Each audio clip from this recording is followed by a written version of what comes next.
Alrighty, let's go. Welcome everyone to Thursday for September 18th. My name is Alex Volkov. I'm an AI evangelist with weights and biases from CoreWeave. With me, my trusty co-host Wolfram. What's up, Wolfram? Hi, man. You remind me that I need to get some classes. Oh yeah, we're definitely gonna chat about this. As folks who are just listening, I'm sitting here wearing my Meta Houston, and yeah, I just want to say to everyone, welcome to the stream today. Such a busy week, man. Such a busy week. It feels like the slump of the summer is kind of over, and we're well into the fall craziness where people are supposed to lock in and bring a lot of AI updates, but definitely a lot on my plate. We will wait for some of the hosts, but I will say that very interestingly, we have a great interview today. You guys should stick around for.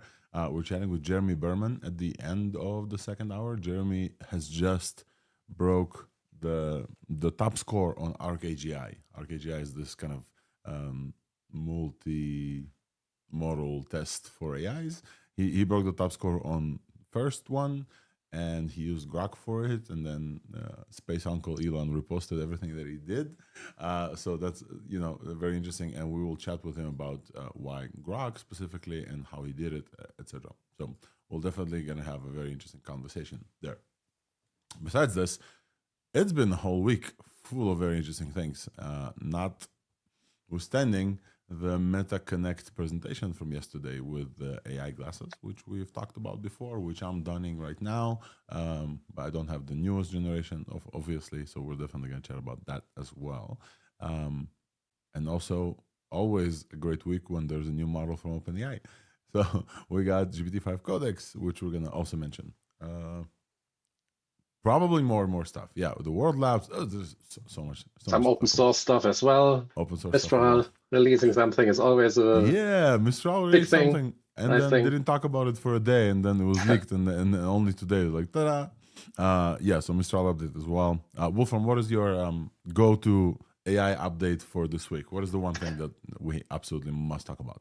The biggest highlight are the classes. I've been waiting for these for years now. I've been big into VR before AI even came out, so I trust Zuck that he knows what he's doing, and it takes longer than expected, maybe. I've even been a fan of the Google classes when they were announced a decade ago or even longer. So I was hoping for this stuff. And now Meta seems to be the first to really deliver something very great. And that is the next generation of the interface after the mobile phone. That is my personal opinion. I'm convinced of. So that is the most exciting for me. I have signed up already for a demo because you cannot just buy them. You have to go get a demo and then buy them, apparently, and probably because they want to teach you the kind of the band control. Neuralink. No, not Neuralink. That is Elon stuff. What is it called? I think neural band or something. Neural band, yeah. Neural band, yeah. So folks who are listening and didn't tune in yesterday to the Meta Connect, the new glasses that they've announced have a screen, and the way to control the screen is with this Myo neural band. It's a company they bought like a decade ago, I think, that just reads microelectric signals from your wrist muscles and then kind of knows what you want to do, which is, I think, incredible. It's like, like an accessory. But we'll talk about all of this. I would say my highlight of the week was definitely Codex, GPT-5 Codex. It's a new fine-tune of GPT-5 specifically for coding. And I think we've come full circle because I remember when the first coding with a K, for those who follow Greg Brockman, the first coding kind of paradigm came out. OpenAI had a separate model. They had an autocomplete model for, I think it was GPT-3, and before Instruct version. And then they had the Codex model, specific fine-tuned model for coding. And then Codex became like a whole thing. Became a CLI, became an editor, became, the hosted Codex as well. And so now it came for soccer, and now there's like another Codex model. And this one's great, and we're definitely going to chat about this. Folks are switching back from Cloud Code to OpenAI's Codex in droves, I would say. So a lot is happening there, and I think it's time for us to maybe take off these glasses for now and then get started with the TLDR, because we're really gonna have to chat about like a ton of stuff. And I'm ready. Wolfram, you ready? Ready. Let's go. This is the TLDR. Oh, it looks like we have another ready person here. And we're gonna add perfect timing. Perfect timing, Jan Pelek to the stage. Jan, what's up? You came in a second before the TLDR, so if you are willing and ready, we'd love to hear your absolutely number one must talk about thing that you had this week, and then we're gonna dive into the TLDR. Yeah, just setting up the audio first. Yeah. So I think it's better to start TLDR. And... All right, cool. But you're good. We can hear you. All righty, folks. So. With this, we'll dive into the TLDR for this week. TLDR right now.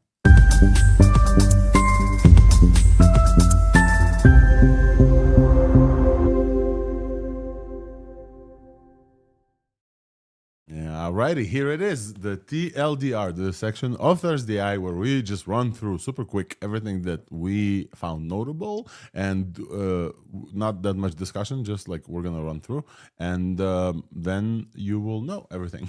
And then if you're interested to stick around with us and then hearing our commentary about this, you're more than welcome. But if you don't have the 2 hours to sit with us, you will be up to date. This is basically the purpose of the TLDR. Another purpose is structure. Folks are asking me like why, etc. This helps us structure the show for you in such a way where we can, we know what to talk about. Structure is fairly rigid. We love open source. Then we talk about big companies and LLMs and APIs. There's a lot of news there this time. This week's Buzz is a corner where I talk about everything weights and biases and core rule related. This week is going to be awesome with some examples. I'm looking forward for that to show you. Then we have vision, video, voice and audio, art and diffusion, and 3D.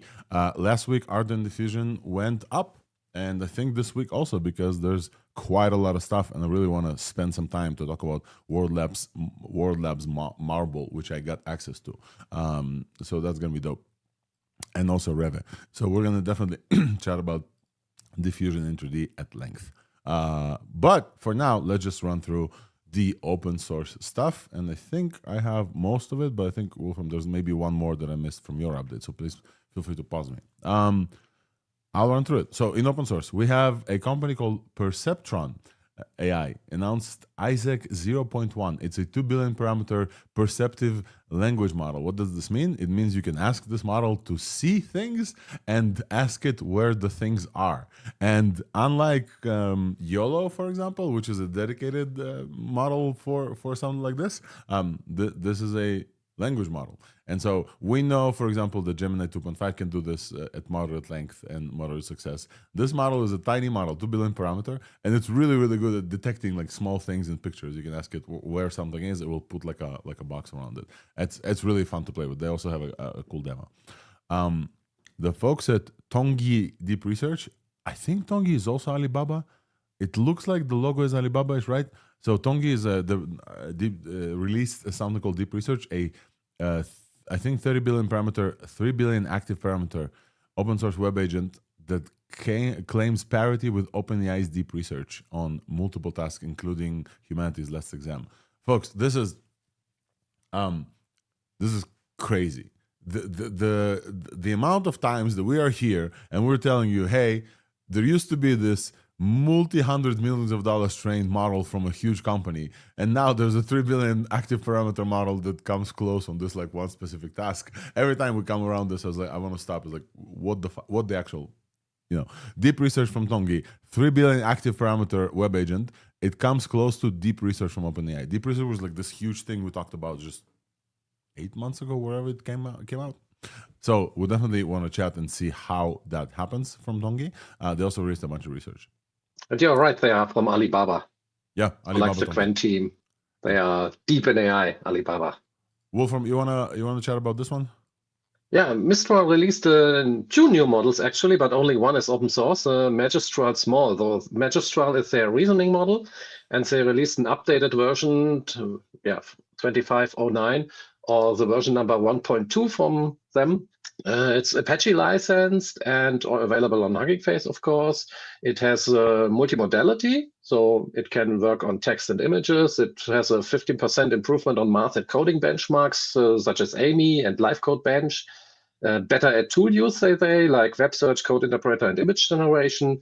And it should have more clearer, more natural, and better formatted response personality or something. So I haven't used it myself yet, so I hope it doesn't do too many bullet point stuff maybe. But if they improved it, that is a good thing. And they have the Magistral Medium 1.2 as well, which is only on the API for now at least. Yep. Thank you, Wolfram. And then we'll definitely chat about and see what's new there as well. Anything else that I missed on the open source stuff? And also, it looks like our Twitter space is crashed. Actually, I got it all. I think I have some stuff for the other categories, which is open source, but yeah, you got it. Did we cover this one that just blew up at the top of Hugging Face, the Tencent SRPO? Oh, SRPO is... We got SRPO. Okay, we got it in the other. Yeah, SRPO we definitely must talk about. You want to just pick it up while we're here and just like keep from there? I literally just saw it. Oh, okay, cool. Yeah, so we have something about this. So let's continue here in the AI art and diffusion. We'll go back. So Hunyan, which is Tencent, released something called. They've been on fire lately. Last week we talked about a Tencent image, right? Yam, and then. Just like there's tons of stuff. So this week they have something called SRPO. This is a shortcut for semantic relative preference optimization, kind of like GRPO in a sense, but with semantic relative preference. This is I think this is like a new fine-tuning method, folks. Like this is like they released the model and it's blowing up, but it's mostly about reinforcement learning technique. For fine-tuning super quick diffusion model super quick. If you guys remember like LoRa's and different things, this is like a technique to fine-tune. There's some examples of the model that they released. I think they fine-tuned Flux or something with only 10 minutes and then less than 1,500 images and then significant like reduction of cost. And so there's a comparison thread we'll show you, but basically there's a new technique in the works from Tencent and also a new model to go along with it to show that you can fine-tune diffusion models super quick. And then also Tencent, also Hunyan, released a third version of their Hunyan 3D. And we can generate 3D images with a bunch of graphs. Super cool. So definitely we'll chat about those. And while we're talking about 3D, we must show you a demo of World Labs Marble. We've chatted about World Labs. We've chatted about Dr. Fei Fei Li, one of the pioneers of AI and, you know, her like team building World Foundation Labs. World Labs released examples, and also I got into the waitlist of Marble. So Wolfram, I was actually thinking about if you have a origin image of the spaceship that you're sitting in, that we can maybe turn this into a 3D model and try that out live on the show later. So good idea. Please send me this on WhatsApp or something so I can download. That would be super cool because I did get access and it's really dope, folks. So if you guys remember, we talked about Genie 3 before. This is a little bit different. Genie 3 generates kind of like a playing world. They generate a Gaussian splat that you can with AI. It's like super cool. And I already saw someone, and I will definitely want to show this on the stage, that uses this as part of their technique for complete consistency for environments. They're saying that character consistency has been solved with multiple reference images, like Seedream, for example. You can do character consistency. We talked about Seedream. We probably should talk more about Seedream because it's fucking incredible. But they saying that now environment consistency is solved with something like a marble. So we'll definitely show you how to create those things. And then Reve. Have you guys heard about Reve? Reve? No. Okay. I'll bring back the kind of screen. Everybody's like looking at me like, what? There's a new model in town, a visual platform. It's called Reve. One of the folks, Christian Contrell, who was chief product, I think, at Stability at some point. He's leading kind of the charge there. Reve is their new editing model. So, folks, like this is like the third week in a row that I think we're getting close to state-of-the-art image editing AI tooling. I think the third week in a row, right? We got Nano Banana like a month ago, I want to say, or maybe 3 weeks ago to a month ago. Then we got Seedream. The last Seedream was at 4, and now we're getting Reve. And I planned the thumbnail for the show I created with Reve, and I recorded it myself. And we definitely should play around with this, all of us on stage, because it's just incredible. They have besides the model itself, and we usually talk about models, you can download whatever, this is not open source. They have a very innovative interface of creating AI art that you can like drag objects around, detect objects. It's super cool. I'll have to show you. And then we're going back and here. And Yam, you wanna chat about this? Oh, I'm not showing. Hold on, my bad. What is this? Yeah. Yeah, this. Oh yeah. Announce this and then announce a few of these. Sure. So OpenAI gives us GPT-5 Codex, which is a fine-tuned model from GPT-5 for coding. Just like we had I want to say the initial codex, but there are like 5 different things called codex, but you get the point. We had another codex fine-tuned model specifically for agentic coding that is absolutely successful, by the way. And now we have an updated one based on GPT-5. And we talked to folks here, not to go super into length about this, but like Codex is definitely worth at least 2 sentences. We chatted with you guys and told you that like many people are switching away from Cloud Code into into Codex, the CLI tool or the extension, even before this new model. Even before this new model, like the world has changed and people like moving towards, and we had this discussion now, and now even more because they have like they're gunning out from Anthropic. The thing about this is that what is special about this model, just from experience, is that it doesn't lose track, even if the task is extremely long. It can go on to, I don't know how long in terms of actual minutes, but for long, and not lose track of the task. And with itself, you just look from afar and make sure that nothing breaks. With Claude, your computer might be destroyed in the process pretty fast, and everyone knows that you are absolutely right kind of thing that Claude is doing is because, well, Claude is making mistakes, then you correct it, and everyone already saw that you are absolutely right from Claude. Anyway, absolutely go try it. It's absolutely great. GPT-5 Codex, for sure. Yeah, 100%, and many folks have tried it enough so that OpenAI said, "Whoops, we're out of GPUs. We're gonna lower the speed for 2x," and then they brought it up, and then they gave everybody back their quota. MetaConnect. Have you guys watched MetaConnect? Just a second before we go on with the others. I think it has been a huge week for OpenAI actually, because I had some other stuff noted. For instance, that GPT-5 achieved as the first LLM, as far as I know, the first model, superhuman coding ability with a perfect score in the ICPC World Finals. Have you seen that? So that is a premier collegiate programming competition where the top university teams around the world compete to solve complex algorithmic problems. And both Google and OpenAI became finalists, but it was GPT-5 that achieved a perfect score of 1212, which is the best score. GPT-5 and better than what the 11 humans of 12, and the new unreleased reasoning model got the 12th question. It was a special model for this, but it but achieved the GPT-5 perfect score. Achieved the perfect score. Better than any human. Where non-humans achieved this before. I think one team, and that person now works in OpenAI, achieved the perfect score before, like a decade ago, and both of them, everybody says it's impossible. We're definitely gonna chat about this. So unbelievably hard. Yeah, it's not crazy. just another benchmark. That's unbelievably hard. We're basically there, and AI achieved superhuman ability to code. And last year, it wasn't able to even solve like 2 questions. It's insane. And let's it's not cover like a this. harness. It's GPT-5. We're definitely gonna cover this. Yeah, and there was another big announcement about teen safety, freedom, and privacy that will affect everybody who's using OpenAI's ChatGPT app. And because if you've seen it, there have been issues where their prime principles come in conflict because they want privacy and protection, user freedom, but at the same time, teen safety. And we should definitely talk about this and what it means and the measures they are using. I think that is important for everybody. Yeah, they want privacy, but at the same time, they want to get IDs, for example, from teenagers to know that they're teenagers, right? So there's like definitely complications there. Yeah. And 100%. detecting if you are a miner by how you use the AI, that could also be very interesting outcomes.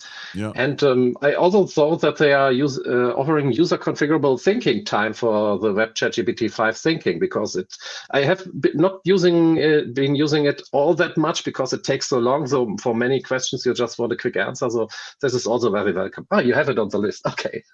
Okay. I was just a shout out to the folks who are just going to listen to this on the podcast. I do a lot of work to prepare all this. Wolfram just goes off top of his head and like bang, bang, bang, bang, bang, all the items that I have on there. Yes. So yeah, I thought you had it about together. OpenAI, everything from OpenAI. Since you went to Meta, I just didn't see the other stuff. I do know that like we shill for OpenAI a lot. Like they release a bunch of stuff and we want you guys to know. And OpenAI is the main kind of AI that's being used. You know, we're going to talk about over 700 million weekly users back in July. So I don't even know how much they have right now. We're going to talk about the new research, how people use ChatGPT as well. So I know for a fact that we are trying to give you an update about everything. OpenAI releases a lot of stuff. And, you know, at some points it feels like we're talking only about OpenAI stuff. So I'm very weary of like doing an OpenAI category on the pod. But like at some weeks we definitely should. Weeks like this, there's a lot of stuff to mention about OpenAI as well. So the last thing I will mention here is that NBear, which is a research company, I believe, and OpenAI released together a research that says how people use ChatGPT, demographics and scale and growth and like all these things, very, very in depth. And we should run through at least some of these. Nistan, I saw you post something about this as well, about coding. That's only like 1.9% or something use it for coding, some crazy like this. Oh no, that was that.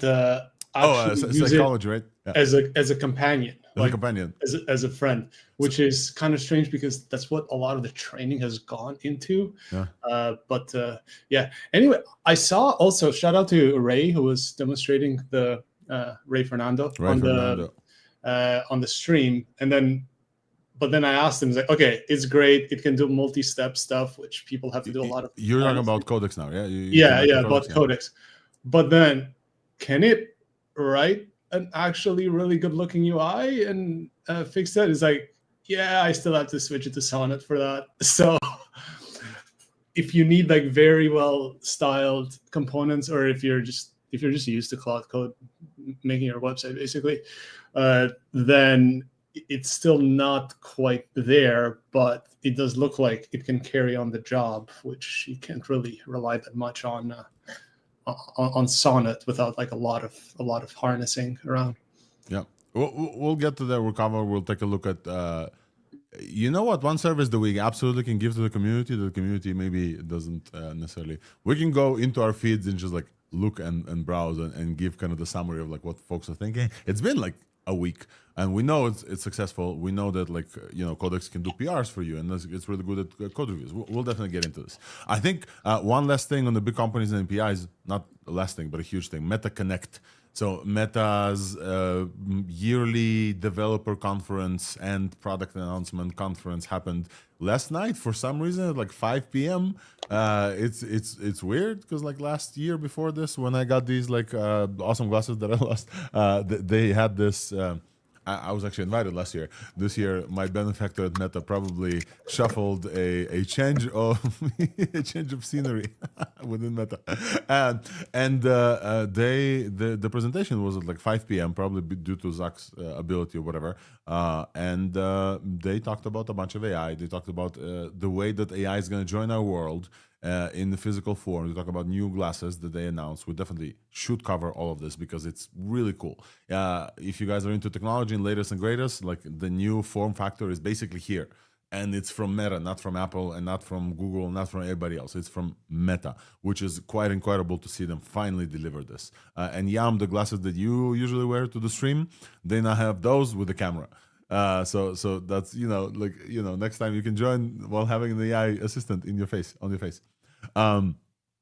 And last but not least, Arc AGI. This very difficult kind of like I think it's the third generation now test for whether or not AI can do out of distribution tasks with multimodality. Arc AGI has been beat again. I guess like it's always getting tested, and we talked about highest Arc AGI scores. Quick 03 was released, if you guys remember, and they topped the charts, and like then test time compute, blah blah blah blah. So there's a new state-of-the-art score on Arc AGI from Jeremy Berman and Eric Pang, and Jeremy's gonna come to the show. Yeah, I really want to hear about like this and chat about us.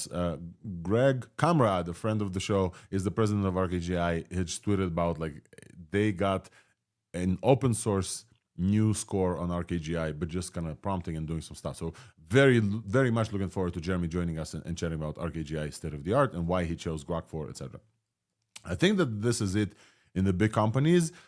Last thing that I will say, I'm kind of tired of discussing this already, but Anthropic not only admitted already that they had bugs, they posted a very deep and thorough analysis of which bugs affected which things. They reiterated that they never on purpose degrade the quality. And it feels like too little too late a little bit, because like people are switching, and after like 3 weeks of nobody's listening to us on the topic. They did listen, but it feels like a little bit too late. But they did fix this, and I did see people say the cloud code is back. And they also mentioned that they never do any time of day updates, whatever, which is, you know, we know that some people think they do. Some people think that like it works better at night or whatever when there's no stress. But they reiterated that they don't do this. So yeah, Anthropic is back as well on the game. In this week's buzz, super quick, yeah, folks, we're TLDR is long this week. This week has been long.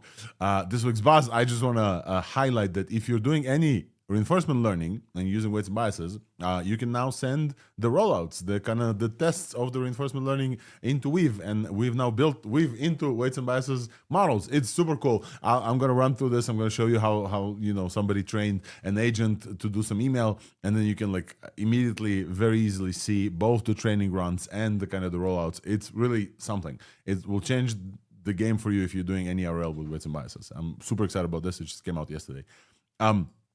Vision and video, Humo was released from ByteDance as well. ByteDance also is firing on all cylinders. They just released like an image that the Seedream before, and they have a different video model than this. All right, they have the ByteDance Dreamina. No, yeah, Dreamina is ByteDance. OmniHuman is also by. I'm kind of like lost in how many like AI generated video techniques they have, but they released a new one. This is feels like a research only, because it's only good for like 4 seconds. But Humo is human-centric multimodal video gen by ByteDance.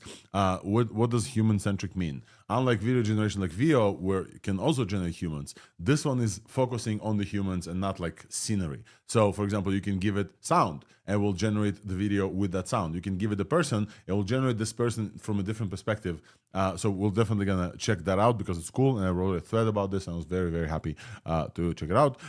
Voice and audio, there's Reka Speech, and there's also another one. There's a TTS Red Panda TTS, something like this. Wolfram, you sent it to me. Feel free to send me in private chat. Don't know if we're gonna get time to check it out, but I think this is the TLDR. It only took us 40 minutes on the show, so I apologize, folks. Let's dive into open source because we don't have that much time. Wolfram, thank you for the notes. Let's dive into the show.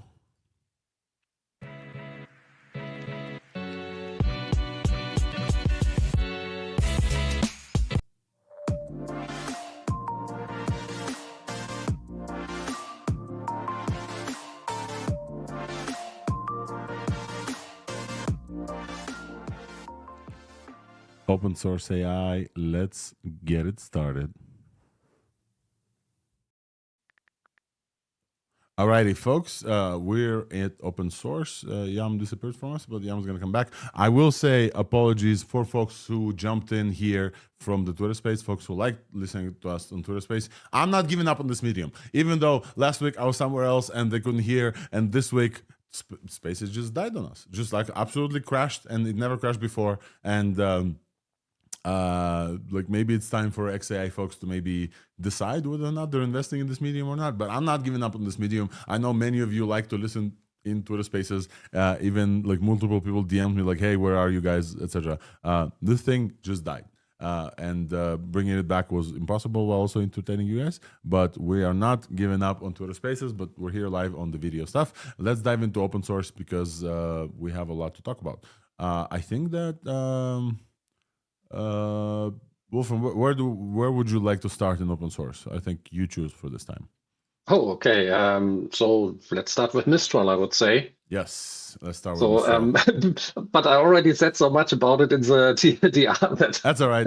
You know, some folks skip forward directly to to the show as well. So Mistral releases 2 new models. They literally just announced it like today, right? Even though yesterday they actually released it. Let's go take a look. I want to bring it up while you talk about this. I want to bring up the actual kind of announcements. Okay, so let me reiterate about Mistral. So Magistral is a model for Mistral, which is the reasoning model they have, and they released the 2 versions of small 1.2 and medium 1.2, or as the model is named on Hugging Face, 2509. Mm-hmm. And it's Apache licensed. Only the small one is available right now on Hugging Face, so the other one is only API for now. But I think as a business model, that's absolutely acceptable. And they have released some medium models also later, so I'm fine with that. And yeah, it is multimodal. So now it has a vision encoder and can handle both text and images. It has an improved performance of math and coding, 50%. They measured in the AMI and live code benchmarks. And better tool use is always welcome because reasoning models are excellent for agents, of course. And better tone and persona, yeah, that is probably up for subjective tastes. Yeah. But any improvement, yeah, is welcome, I think, and it can be handled with a system prompt anyways. And we can take a look at some evals here. AIME 24 and AIME 25 was competition math. They are comparing it only to themselves. Actually, no, look, Qwen is here. Hey, good job, Mr. And DeepSeek, wow. we always we always laughed at like Qwen is not in the Mistral comparisons. Everyone forgets. I think forgets is a very charitable interpretation, Yam. If they conveniently forget because their scores are lower, then it's something else. But hey, this time Mistral does add Qwen 235B thinking from July and also DeepSeek from May. And it looks like Magistral Medium is not quite up there, but fairly close.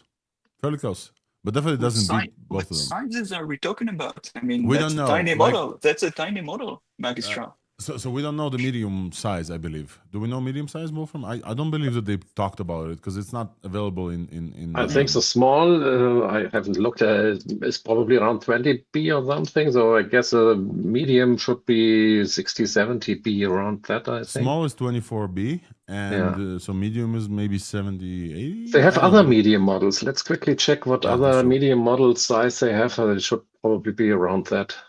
Look, we know that the previous large, the old one, is smaller than all the DeepSeek super large models. And I'm not sure which Qwen exactly did they compare themselves to, but I think it's probably fair to say that probably medium is extremely smaller than both of them.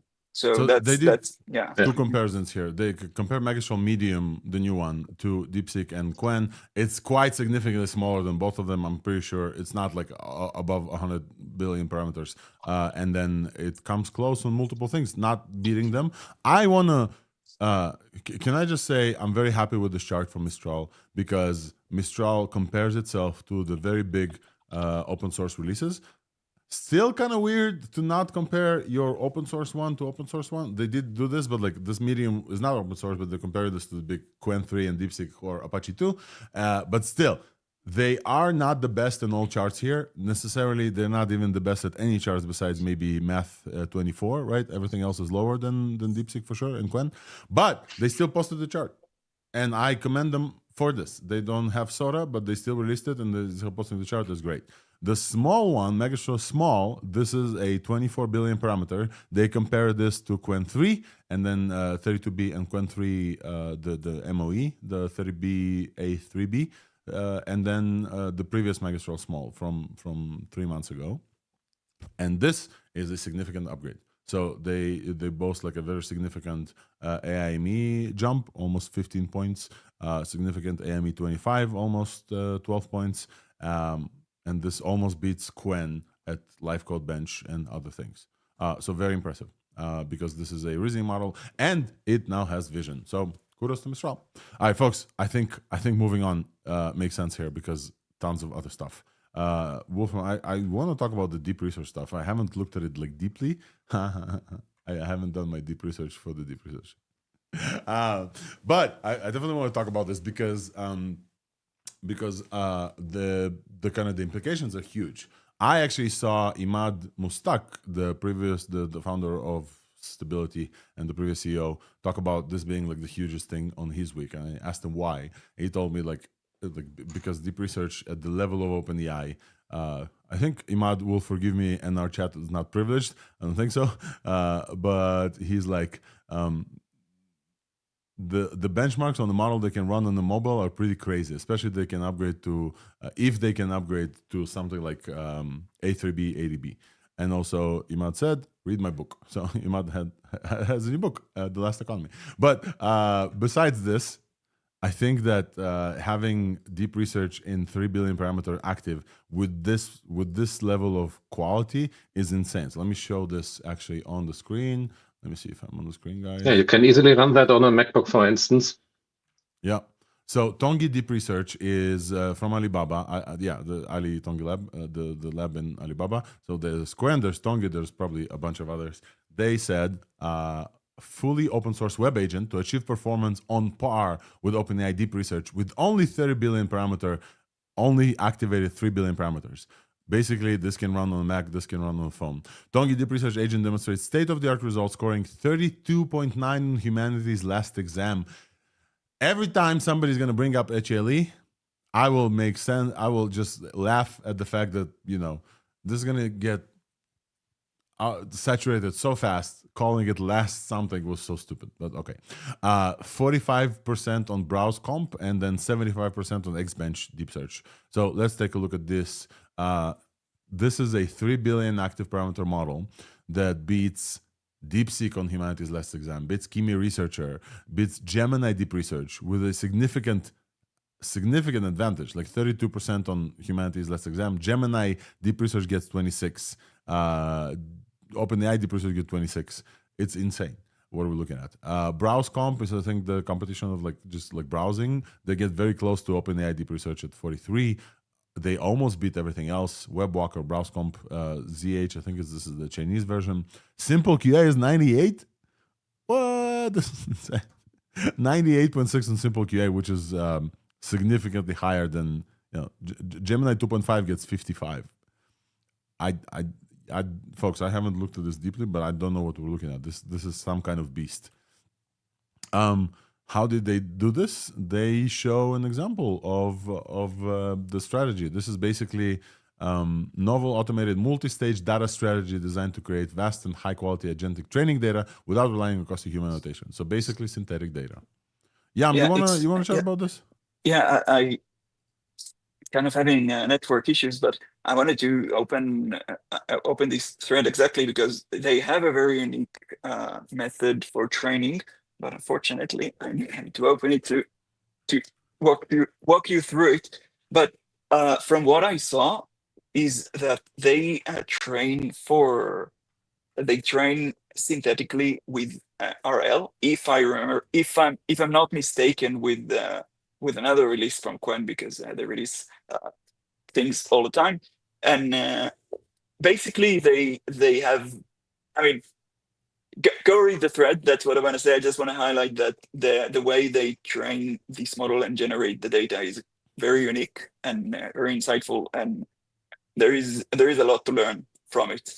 There is a reason this small model is so good, and it's pretty remarkable that you could do any of this with a model this size.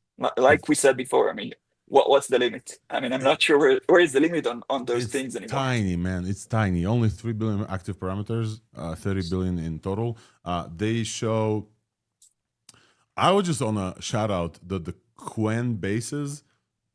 Qwen did so much for the community for releasing those models. 2.5 is a workhorse. 3 is a workhorse. They're like everybody's fine tuning these models. Everybody used to say, if you guys remember in the beginning, where we hosted every week somebody who fine-tuned on the open source arena on Hugging Face, we were like, hey, fine-tuning is like the big thing. And then fine-tuning kind of like took a dive. RL brought fine-tuning back with the force. And now everybody's using these Qwen models. Everybody's fine-tuning them for purposes. This is the result of like the new fine-tuning. So not only regular fine-tuning, not like supervised SFT. They also now, everybody does RL, reinforcement learning, in some sort of ways. Here's an outline of how they did this. They started with a base from Qwen series. I don't think they mentioned which base. And they had multiple stages of high quality synthetic data with data for like multi-step execution of these like agents that need to do something. And they had a whole system here with automating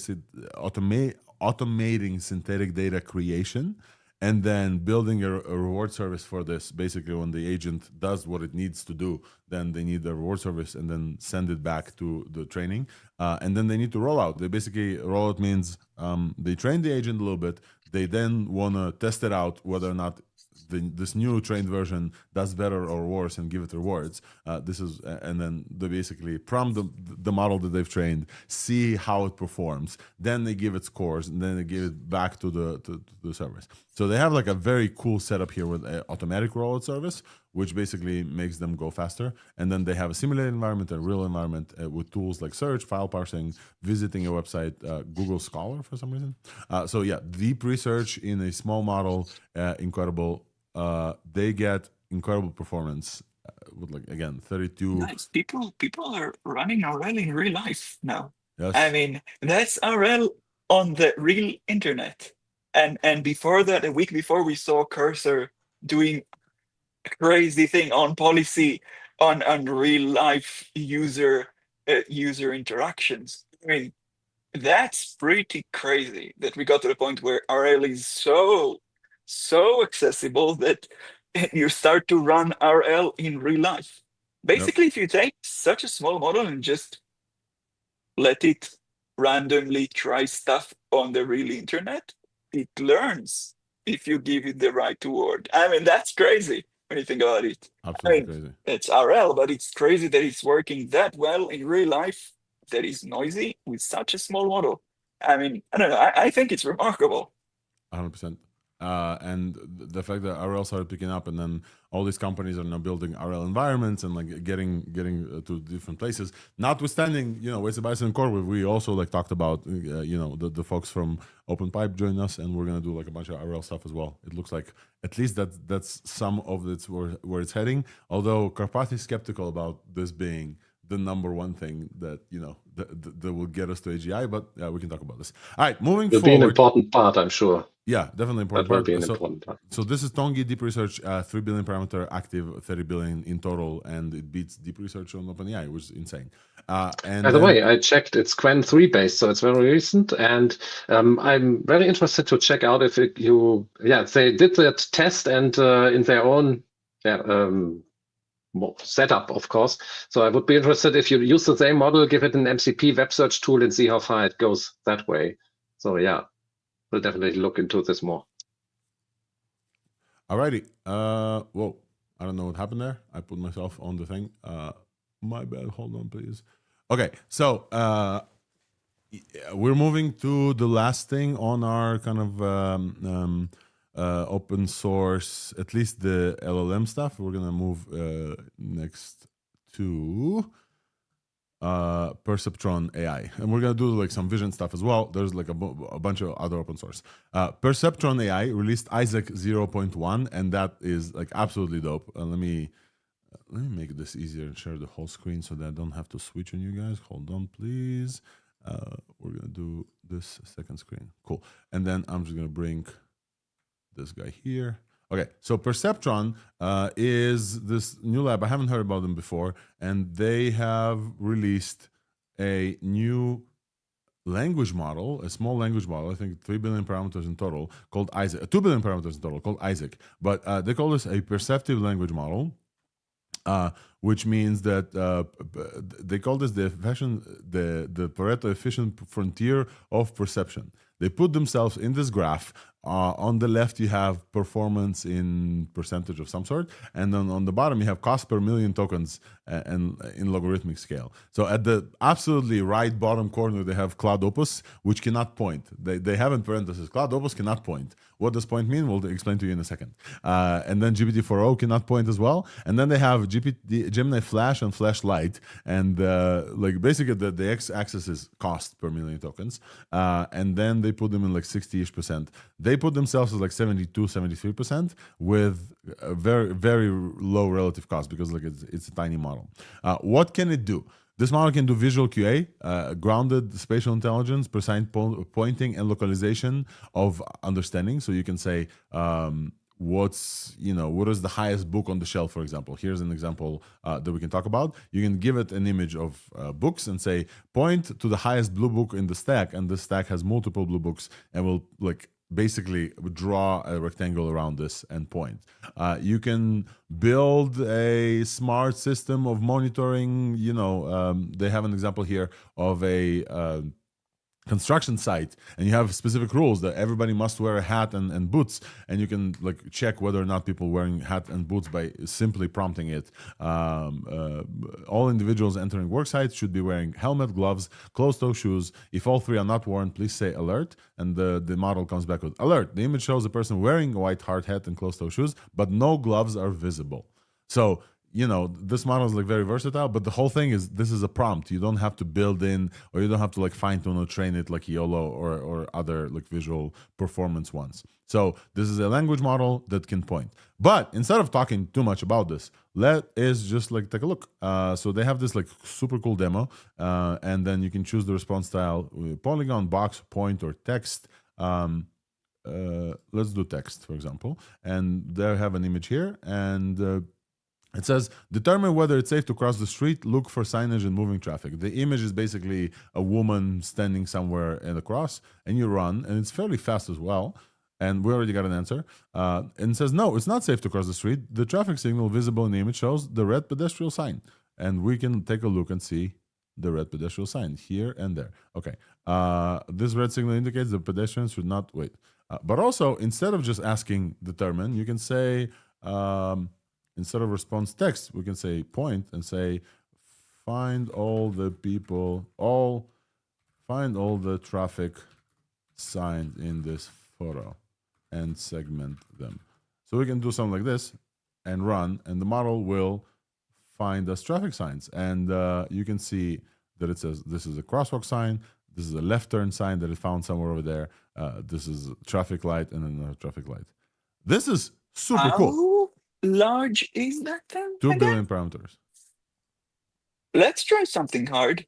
All right. I mean, that I have something looks hard. too good, man. I have gotten to the point where like this model fails. I've uploaded like a huge. Let me find this, because like what I saw is this model being able to like highlight multiple things. So I have this like huge group photo from Burning Man, like our whole camp. There's like, a lot of people there, and I asked it. That's dense object detection. I'm not sure that's a little bit too hard. That's a little bit unfair. It's not like, gonna work.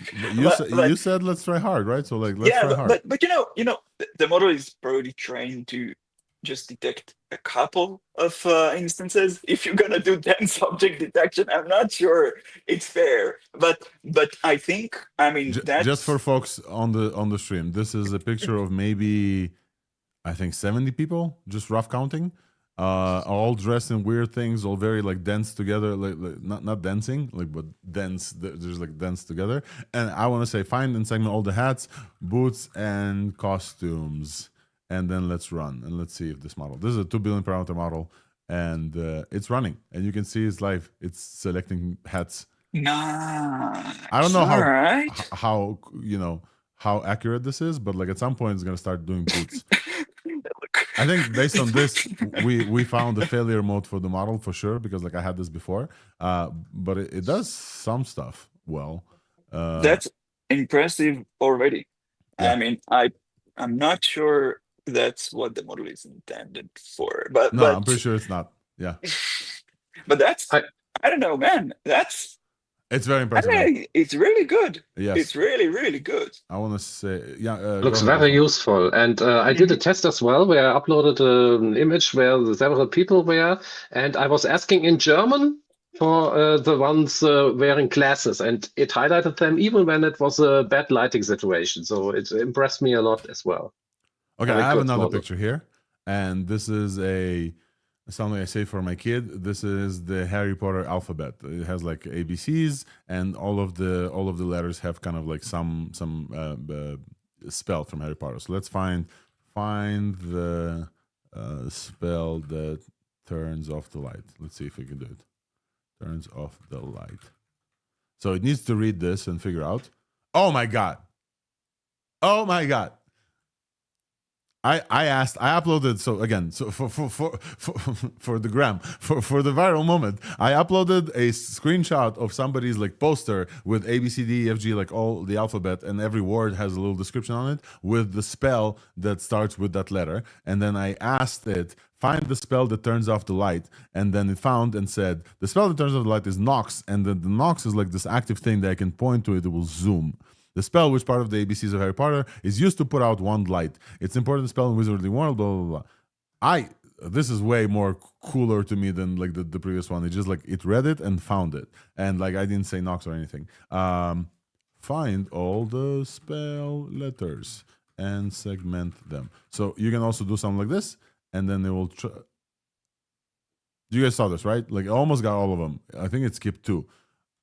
Black Curtain, Crucio, Descendo, Expecto, like all of these became like smart pills in the output for folks who are just listening that I can click and it can zoom in. So it found, not only does it know about them, which is all multimodals probably know about this, right? If we upload the same picture, we can ask it. All multimodal models know about this. This knows where they are and pointed me to them as well and built a box around them. So great for segmentation, for example. And this is 2 billion parameters. I wonder if it does even facial recognition. Imagine you have a picture of us, for example, and then you Yes. have a picture of yourself, and you ask, "Who is Alex?" Or not the name because it's displayed, but just who looks like this. Let's do it. We're gonna take a picture of the 3 of us, folks. Today's show is a bunch of examples. Hopefully, we'll have time for all of this. I uploaded all 3 of us, and then I'm gonna open. Watch the video, guys. Do we Yes. know how much was this trained? Do we know how that thing was made? I mean, it's pretty incredible. And that's, I don't know, we can use it. People just release crazy things Yes. like casually every day, just give you crazy free stuff you can use forever. I mean, it's the 3 billion parameters. You can run this on your phone. I mean, that's crazy. Do you guys remember Chameleon, the Meta Chameleon model that has been so long ago, where they had also a model that could create images and read images? That is the team behind that. Wolfram, That is your Perceptron. test worked perfectly. So, folks who are listening, I took a screenshot of all 3 of us without the names, and then I took a screenshot just with me, separate image, and it said like Alex Volkov on the name, and then I asked it find his name. So in the picture of all 3 of us without the name, it segmented me and said, "This is Alex Volkov." I would now give it a picture of you, not from the stream, that you wear the same clothes and so on. I mean, that's going to be impressive if it's going to work. Yeah, that makes sense. We can test this, or we can move on because we have a tons of other stuff. But folks, Perceptron is quite incredible, and this is just the start of the examples that we're gonna have here. If we're in examples, I really want to like show you Reve. So let's move on. We're in open source. I think we're moving from Perceptron. This is open source, by the way. You have this model in Hugging Face, but obviously the UI is what you're here for, and this model is CC by NC, the license. This is the first in their family of models built to be intelligent layer of physical world. Imagine this on top of the meta glasses, basically, is what I'm going to say before we move on to the next segment. I want to move on to the next segment where we are going to chat about Hunyuan SRPO super quick. SRPO is a new method of fine-tuning image diffusion models. So let's take a look at this. And I think we're going to chat about this because also Nistin mentioned this before he disappeared suddenly. I hope he's okay. That this is now also a model that somebody released. The folks in Hunyuan and Tencent and I think Chinese University of Hong Kong, Shenzhen, they released a model trained with this method. This is directly aligning the full diffusion trajectory of fine-grained human preference. This is a new method they call, kind of like DeepSeek gave us GRPO, which is like a RL policy method that they open sourced. This is called, where's my thing? SRPO, Semantic Relative Preference Optimization. They optimize image diffusion models for different things, specifically training them for specific things, for example, like realism, without the AI look. Do you guys remember we chatted about the partnership between Crea folks, our friends Crea, Vic and Diego, and Flux? So they released like a fine tune. First of all, they released the model called Crea 1, and then they released like a fine tune Flux Crea. This whole thing was basically Crea folks training the open source Flux models to not have the AI look. And the AI look is very like, the face is airbrush. You can tell. Still, you can tell, even though they're incredible. So these folks are achieving some similar results with non-AI looks with this fine tune. And those, I don't know, this picture does not look AI generated. Like as much as I want to try and figure out where, I'm looking at the orange tabby cat, white markings, sitting on rock looking down. This looks like a dumbass picture from my flip phone back in 2013. Like literally this looks like this. So really, really cool. And they basically show a framework of how to fine tune this. We're not going to go through tons of it, but definitely they have a lot of detail about how they created this, and also the model itself and the code. So there's a paper, there's a code. The model itself is called SRPO as well. This is a fine tune, I think, of Flux. And here is some of the results that I want to show you. So here is their SRPO. And you can see it like it's basically the same image. You can see like the start of the diffusion starts pretty much in the same place. And then you can take a look at the Flux Dev, which is a very nice picture, but you can this is AI generated. The eyes are glistening, the lips are full, like the skin is perfect, etc. And then you can look at theirs. And this looks like like a realistic picture. So I want to show also some examples of folks. And I think the highlight is I'm burying the lead here. The highlight is you could fine tune this with just 10 minutes. According to the team, SRPO makes diffusion models photorealistic in just 10 minutes, delivering 75x efficiency gain over previous methods like 32 GPU setups fine-tunes. Method supports promptable rewards, so you can tell it what you want, improves realism and aesthetics, and is open sourced with example code. And then you need less than 1,500 images for 10 minutes to directly align diffusion models. I think that's crazy. Nissan, we're talking about Nissan is back. Yeah, he's alive. I think that's crazy because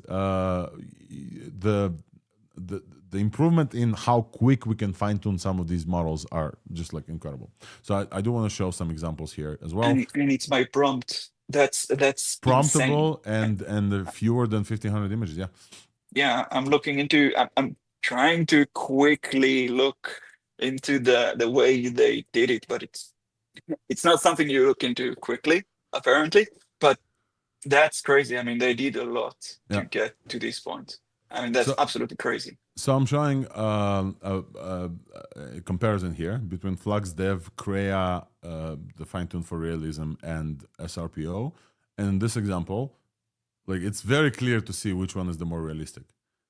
The SRPO is way more realistic. It just looks like a person that you would maybe meet, while Flux Dev is absolutely the skin is AI skin. You can see this. Wolfram, thoughts on this so far? Yeah, it's interesting, and it's also a subjective thing, of course, because if you want airbrushed images, for instance, the other options, it depends on the person what you prefer in these. But it's great to have an option that is super realistic. That is something that we have been missing. Yeah. Bro, you can tell it to do whatever you want. If you want it realistic, just tell the model, go be more realistic, and the reward function will just guide you to a more realistic model. If you want cartoonish, if you want, I don't know, professional shot, iPhone shot, amateur shot. I mean, that thing is crazy. You can just tell it what you want, and I don't know. Look at the results, man. What's the size of this? I mean, I don't.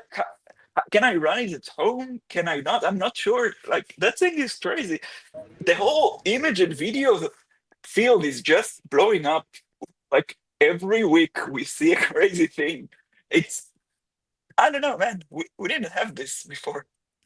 No, this is absolutely crazy. I think it was like 41 gigs in bfloat 16, so it looks like a 20B, 20 something B. Yeah, the model is, but the process, I think you can run. I think they say you can run this on 32 GPUs. I don't know if you have 32 GPUs at home, but that's what I have in my notes. The last thing that's not a few GPUs. No, I mean, you can run these on 32 GPUs. Okay, I know you can run these on 100 if you really want to. The fine-tuning process, not No, the model. I know, The model, yeah. I understand. The model is probably small. The thing that I want to highlight super quick before we move on here is somebody took this and then extracted this into a LoRa, and you can apply this LoRa to FlexDev directly, so you don't like have to train like a full model. Which I just love open source, dude. I just love the open source community. Like, this is not possible, and Alison Nerd X is putting up a FlexDev SRPO LoRa's, so you can just apply this. And LoRa's are tiny, right? So this is gonna be like what? Keep in mind, even LoRa's were like invented by the entire image gen community. Before there were LoRa's for LLMs, they were for images actually.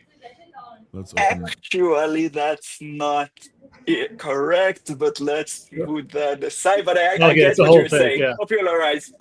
Yeah, popularized. For sure. Yeah. Alrighty, folks. So this was in image diffusion, and I think we're gonna stick around before we get to like big companies and API. I think we're gonna stick around. I think we're 1 hour into the show, but I really have to show you Revit. I have to show you Revit because like Revit is like absolutely insane. So let me take a look. So Revit is this new lab, probably not new, but like the release is new, that have shown a incredible reimagining reality tool.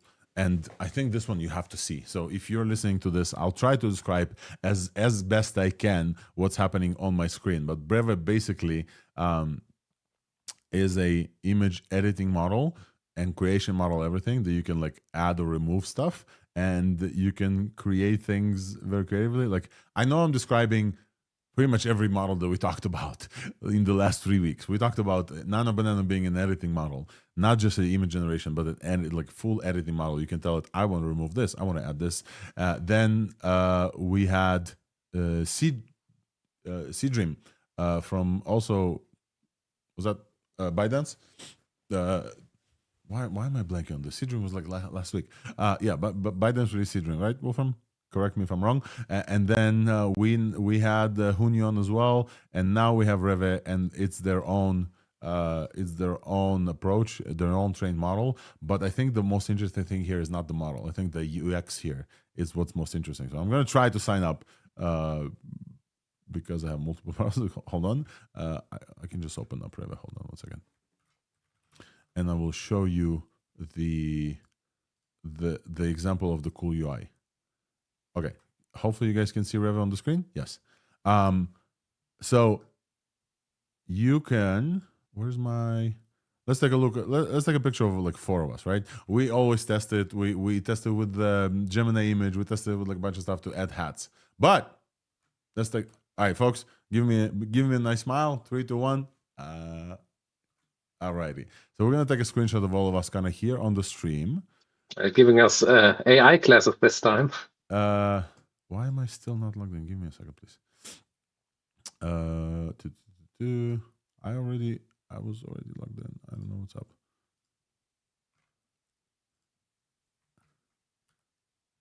Literally, I was just editing this before coming on the show. Annoying. I will try again.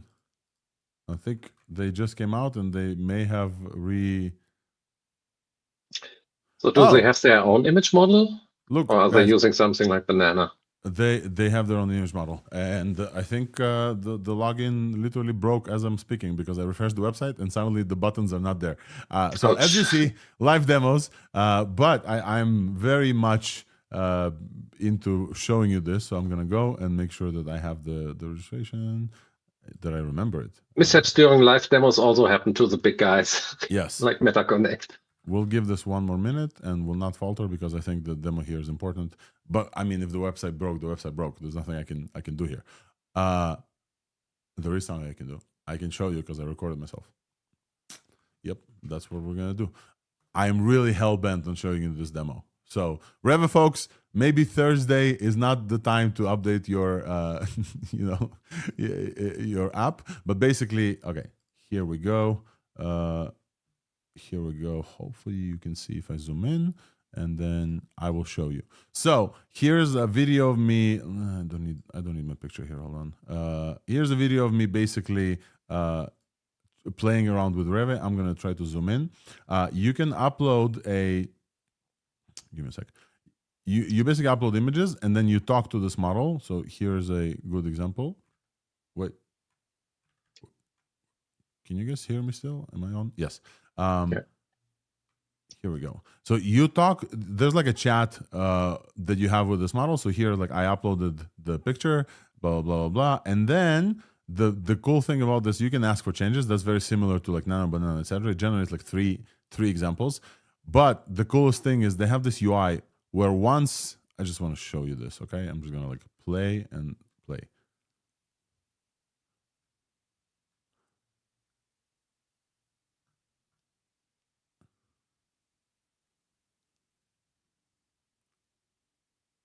Alex, what are we looking at? Tell us. So, okay. It's auto layering them or what? I don't know if you heard this, but like I also narrated this, so it was never mind. Okay, so what you're looking at is basically they have some sort of image understanding, kind of like what we saw with the Isaac, the image before, and the picture you uploaded is in the middle, or the picture you generated with Reve is in the middle. On the right, you have kind of like it's not really layers, but it's kind of like layer menu in Photoshop. It's objects, so they detect in the image which objects you have there. So if you have your face, they say this is a person, and inside the person you're gonna break it down. There's like the face, the hands, everything is separate. And then what you can do, all of these objects have bounding boxes on the actual image, and you can move them around. So you can say, okay, this person's face in the next generation that I want, because it's an iterative process, right? Look, you build up. You can take the face, move it to the top left. Then you can create a new object that doesn't exist, create a bounding box for it and say, here, I want some text. And you put it here and you say, and you just basically prompt each of the objects, you have a little prompt for it.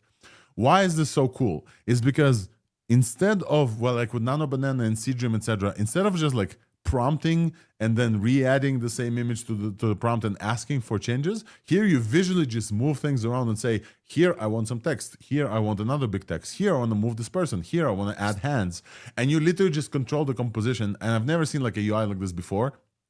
And I know it's possible with VO because remember, some folks discovered that if you have the first frame in VO and you say, hey, you know, this should change to that, this should change to this, literally with text on the first image, VO will kind of animate this as much as you want. They basically took that concept into image generation stuff. And I don't know, just like creating something with this, I wish I'd show you the UI, creating something with this fidelity where you can move things away, you can literally say where you want what you want. I think it's going to like seep through and like everybody's going to build this UI. And Crea and everybody else. It's really amazing. Cool. Yeah. Because always we have heard about Nano Banana and so on, the Photoshop killer and stuff like that. But this is an actual Photoshop-like AI where you have much more control in the UI. So that was a big step forward, I think. Yeah, and it's really, really super cool. So the result of the thing that you're watching is basically me playing around with some stuff. And they basically break down and describe every object in the scene for you. And I think the cool thing is that you can now move. So you can see here, I'll try to mute this. I don't know how I can mute this. Basically, you can see here that like I'm taking the text that the image generated and just literally moving it in the next generation to the top left. Because I'm like, I want it here and not in the middle. And then after you've done all these changes, you like submit, and then they will generate the image. And then you'll see that the text is going to move to the top right. Let's see the top left. Let's try to see. It generates, and the text is top left. And they changed my face as well, and they added a subtitle. But basically, the controllability of this is just like scary and super, super cool. So definitely try out Reve. I think it's free for now, but it's broken right now. But like it's generally, it's super cool. Should we move on, folks? We've been at this for an hour and 10 minutes, and we're gonna have an interview soon with Jeremy. But for now, I think that before we get to World Labs, I do want to talk about this week's buzz super quick. Unless you guys have something super small to talk about before, I think this week's buzz makes sense. I just think it's funny that you have a company investing tens of millions of dollars into training a model, and then someone on Hugging Face like, yeah, I extracted LoRa, and then you can just move the LoRa and play with it and merge the weights and people online. But that's part of the game. That's open source. But it's funny. It's funny. The dynamic is just crazy. Yep. All right.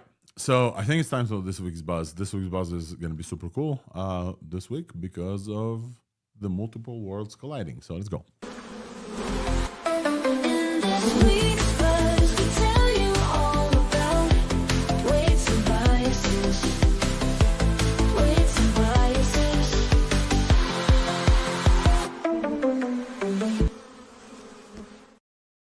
Welcome to this week's Buzz, a corner on Thursday, where I talk about every updates and cool things that happen in weights and biases from core Weave. My name is Alex Volkov. I'm an AI evangelist, and this is my job to tell you about these things. But also, it's not my job to be super excited about the cool things, and definitely we have some cool things this week. So, as you guys know, we've talked about RL a lot lately. RL, reinforcement learning, is this kind of new craze in fine-tuning because since, I think, a year ago, pretty much almost a year ago, when folks created the test time compute paradigm with like reinforcement learning, there's like been a bunch of incredible innovations in this world, and then DeepSeek came out with GRPO, and that exploded, and then many people are taking a regular fine-tuned model and then RL fine-tuning this for specific purposes, and this seems to be like a big thing. RL environments is a big thing. We just talked about multiple RL improvements, and then Grok 4, I believe, half of the compute was spent on RL as well, which is like significantly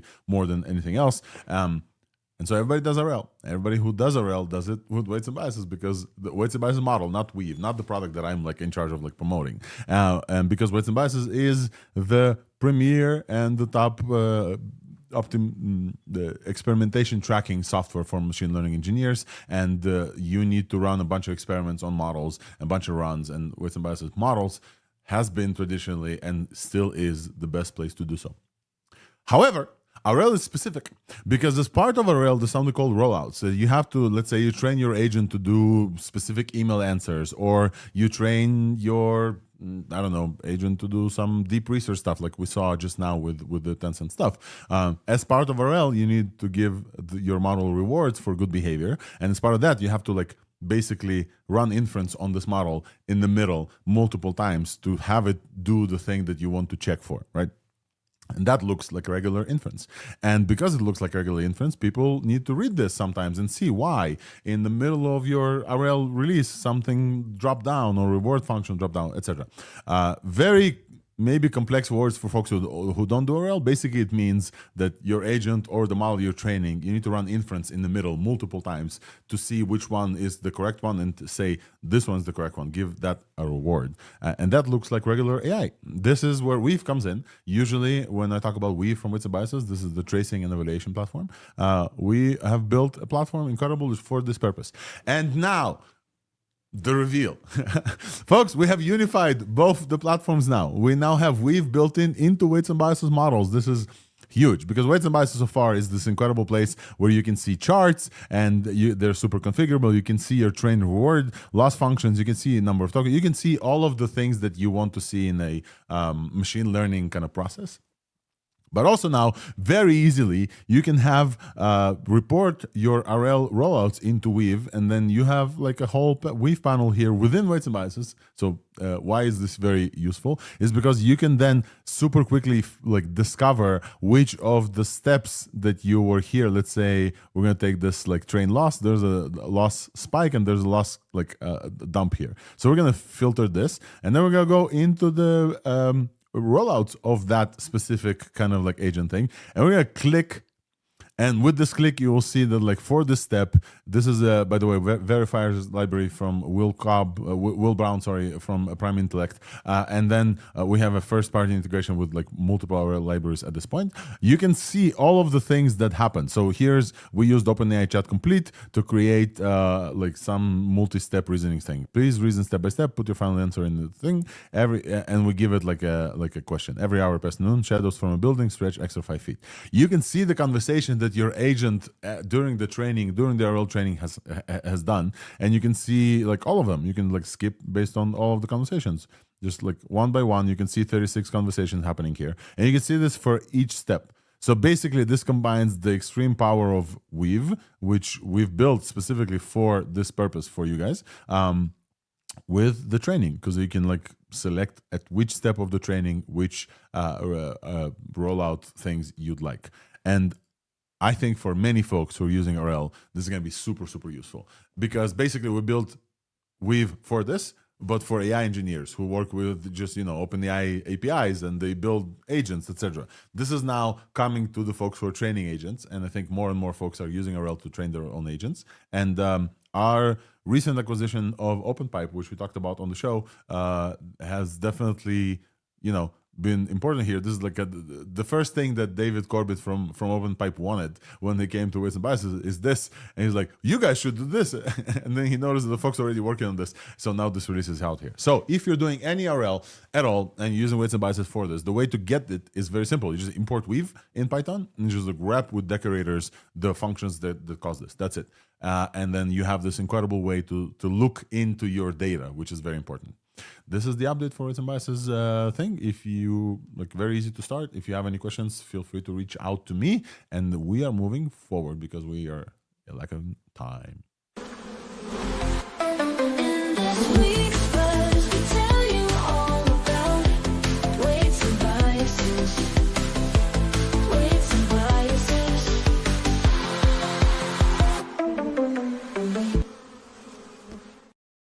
All right, we're moving forward. We lost Nissan again. Apparently, he has a whole power outage. He left somewhere and now he's going back home. So Nissan lives a full life while we're here on stream, but he's going to be back. And I think in something like 20 minutes, we're going to have Jeremy Berman here to chat with. And I think we have a bunch of stuff to talk about before and after. And let's dive into big companies and APIs. Definitely, let's chat about the more important things. I want to chat about GPT-5 Codex first of all. So let's do that. Who wants to start us? Codex did a full circle, Yum. Was started as a model and now is a model again. Codex did a full circle, started as... Yeah, you're absolutely right. Started as a model, but 3 years ago. Anyway, there are many things called Codex today. Today we're talking about Codex, the GPT-5 fine-tuning version. Okay, OpenAI had fine-tuned their flagship model GPT-5 to be better at code. And you might ask yourself, okay, GPT-5 is pretty much the best already for coding, pretty much, or at least among the best. Why would you need a specialized version for agentic coding? Basically, the thing is that what OpenAI is aiming for, you can see on, you can pretty much sense it on the web app of Codex, is that you would be able to just launch missions, launch Codex, launch a model, let it go on, do its thing, and you review the PRs later. And if you like them, you merge them.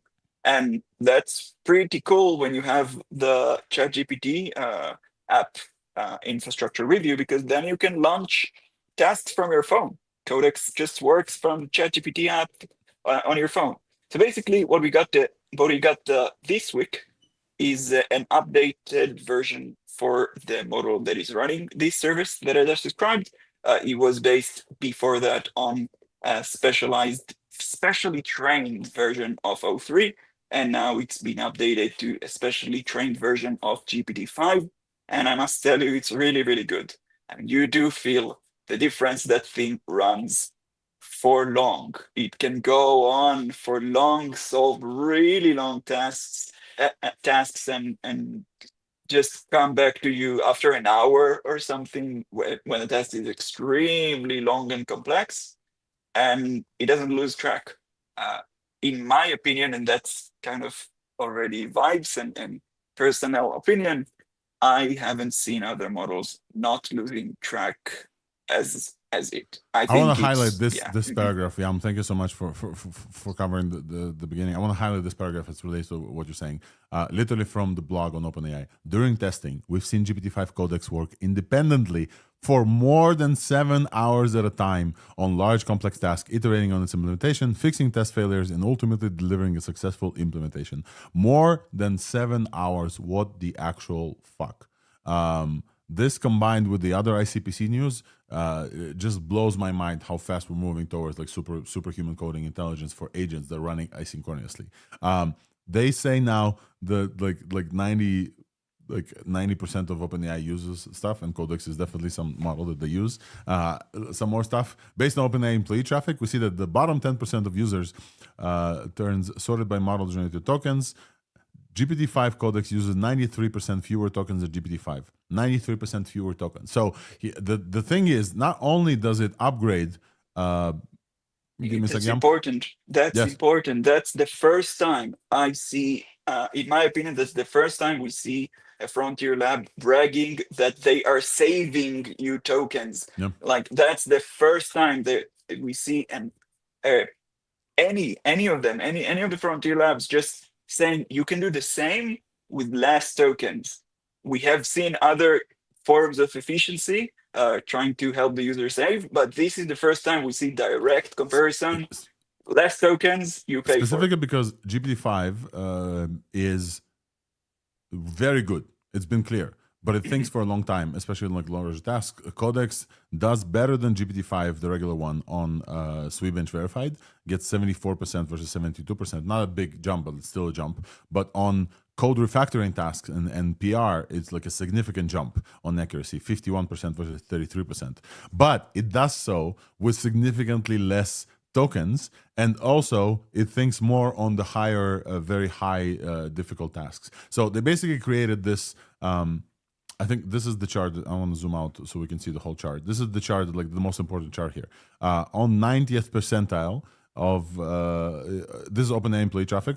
90th percentile of model generated tokens per response. GPT-5 Codex gets significantly longer on the difficult tasks and significantly smaller on the more like easier tasks compared to GPT-5 medium. This chart is like incredible because they basically made it think for longer on the difficult tasks and just respond quicker on the smaller task without like in saving you tokens. I think this is like absolutely incredible. And yeah, this is a great model. It's now built into the Codex playground on the web that runs independently. It's built into the Codex CLI that they've improved and now looks super, super cool. And you can log in with your, weights and bias, with your OpenAI account. So you just like go and use like Codex-M, I believe. I have this here. The way to get this is Just NPM. It's really, really simple. Yeah, after you have this with NPM, if you really like force it into GPT-5 Codex, you just like do Codex-model-M GPT-5 Codex and you just go like this, and then you're like, yeah, require approval, blah, blah, require approval. So basically, you can just do it through the menu, through settings, and just select whatever model that you want, and pretty much. And it just goes. And it's really dope. It's really dope. So folks, definitely give it a try. Guys, that thing can control your computer from there. It's on the web it does what it does on the web, but from the terminal it can control your computer. That thing can run your computer for like 7 hours without you on the keyboard. I mean that's crazy. Seriously, that's crazy. So much potential for things. So just to clarify what Codex is generally. So now there's a model called GPT-5 Codex. There's a Codex CLI, so command line interface that we just showed. There's the Codex in extension for IDEs, so VS Code, etc. There's like a side panel. If you're using Cursor, for example, and you want Codex in there, so let me show you Cursor. You can just like have Cursor in here with this like OpenAI. There's like a Chrome extension. Basically, you can have the GPT-5 Codex here as well. And then there's also the Codex playground on the web. So if you go to like, codex.openai, there's the Codex playground that's like independently can do PRs for you, etc. For code review.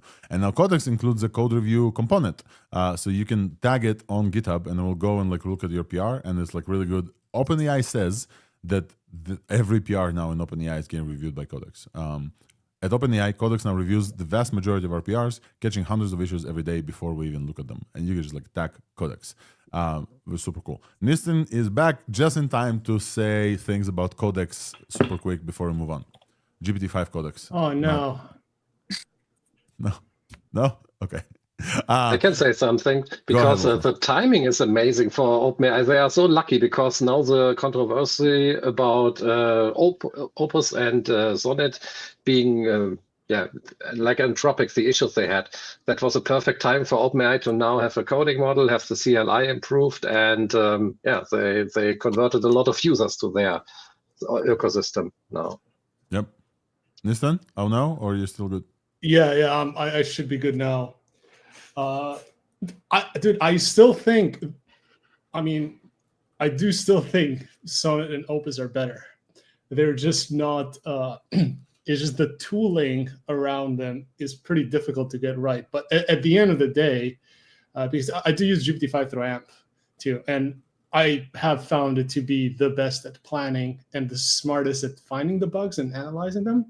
But when I need something to look good on screen, there's still no match for it in my opinion. Like it just, or at least the way I'm used to writing stuff or like the way I want it, at least I still find no match for Sonnet for an Opus yet. Interesting. Yeah, that's great. And we can rely on Nistan to give us an honest opinion always and not, just cheer based on the timeline. So thank you, Nistan. Folks, we have to move on because we're going to have a chat with Jeremy very, very soon. But before this, I do want to chat about Meta Connect. And for this, I'm going to put on my glasses because I do have a pair of AI-powered glasses here with cameras. These are the Meta... Not Ray-Bans, these are Meta Oakley's Houstons. Yam can put on his glasses at some point because they're not AI powered yet, but they will be. Zuck and pretty much everybody from Meta took the stage yesterday for their annual Meta Connect. My glasses are talking to me, hold on. I know the battery percentage now. Basically, Zuck took the stage yesterday and announced that not only that they didn't announce a new Llama or anything like this, but they said not only they're bringing new versions of the glasses, like a very similar, like Oakley's, the standard Oakley's. By the way, I got the Ray-Bans. Also. You got the Ray-Bans? I have the IAC glasses. That's fine, but I have the Ray-Bans. By the way, nice. So yeah, you got the Oakleys. I have the Ray-Bans. They are great, by the way. I'm just saying that these are great. So Meta has been popularizing the glasses that Yam is wearing right now, the new ones that I'm wearing right now as well. They released a bunch of new ones, and they're invested in Extra Luxottica and Ray-Bans and Oakleys, etc. However, a new category of thing was announced. I really want to show this because this is like super, super cool. Can I play you the thing? I really want to play the thing. Yes. I have a video to show you guys. Video file. Let me see if I can actually do this because I've been recording yesterday and I want to show you this opening. Not this. Hold on. No, not this. I want to show you the opening. So video file, and then let me try to find the opening. Yeah, okay. This is how the show opened. I'm gonna narrate. So we basically see Zuck sitting on the couch from a perspective reading a script. All right. And somebody saying, "We're ready for you." And we see like a video recording of him in portrait mode. And then he reaches into the camera, picks it up, and puts it on his face. Isn't that super cool? And then you can see a screen. So you can see what's up in there. Let me pause and see what else can we see there. You can see a screen. So basically, they started recording on the camera and put it on the desk, and now he's like, okay, let me put on this camera. You can see WhatsApp, you can see Instagram, you can see a camera, you can see a music tab, you can see calls, a messenger, captions, and what is this? And photos. So basically, they announced a new pair of glasses, and then he's gonna play. And they did this like full-ass live demo where he walks out of the trailer, which kind of looks nice. Zuck gets nice trailers. And then he kind of walks out of the trailer, walks into the hall while playing music. He sees the security guard. He walks forward. All of this like was streaming live. and then he gets a bunch of text messages on WhatsApp during this from the audience, blah blah blah, and then he kind of goes into the hall. He sees Boz Tank. Boz is the guy from Meta VR, and then he sees Diplo, whatever, and then he just like goes to the audience. How cool! How fucking cool is that? This is one hell of a live demo for a product, and basically what he's showing is a new generation of Meta glasses with a built-in screen that you cannot see from the side. Like if Yam is wearing those glasses right now and he would have a screen, you would not see the screen. They have like less than 2% light leakage. So like a person that looks at you cannot see that you're looking at a screen, but they have a screen in the glasses. The form factor is not as sleek as the ones that Yam wears, but it's a little larger, obviously, because they have like to put a screen and more battery. And then the question is, well, holy shit, this is a new category of device right now. This is like absolutely new category of device. Like Wolfram, we talked about this a little bit. This is a a third thing. There's a computer, there's a mobile phone, and now there's smart glasses with display. I actually have some at home already. Developer kit from the frame classes. They had also a screen in it, but it was just a little one for a bit of text. So what Meta is doing is much, much more advanced, of course. Yep. They called it Meta Ray-Ban displays. And I want to show you how they look, because they look slick as hell. And I want to find a source that doesn't have ad blast. Now, the question would be like, why would you need those? And they have a high resolution, like very high resolution display. Zach said like 5,000 nits of brightness, which is insane, but like it makes sense because those are sunglasses. You want to wear them when you go outside. So definitely makes sense. 12 megapixel camera, ultra wide camera. And then you can privately view texts and things. You basically don't have to like take out your phone to do most of the stuff. And this is like a whole category of device. Not only that, it has AI built in. And I think that this is, for our show, maybe the most important thing. Just before this, though, I want to say this new input method, this is IO, this is output, right? You see the output. You need some input. You need to tell it. The glasses that I wear, the Yam wears as well, the input is voice. You say the keyword that I don't want to say right now because it's going to trigger, but like you say the keyword, then you start talking to it, and then you have AI built in. You can do a bunch of stuff. You can send text message. You can hear the incoming thing. This is a new output visual because you can see the incoming message, you can see the photos. But also controlling that, you need some signals. So what they did is genius. And they did this for the past decade and a half they've been building this technology.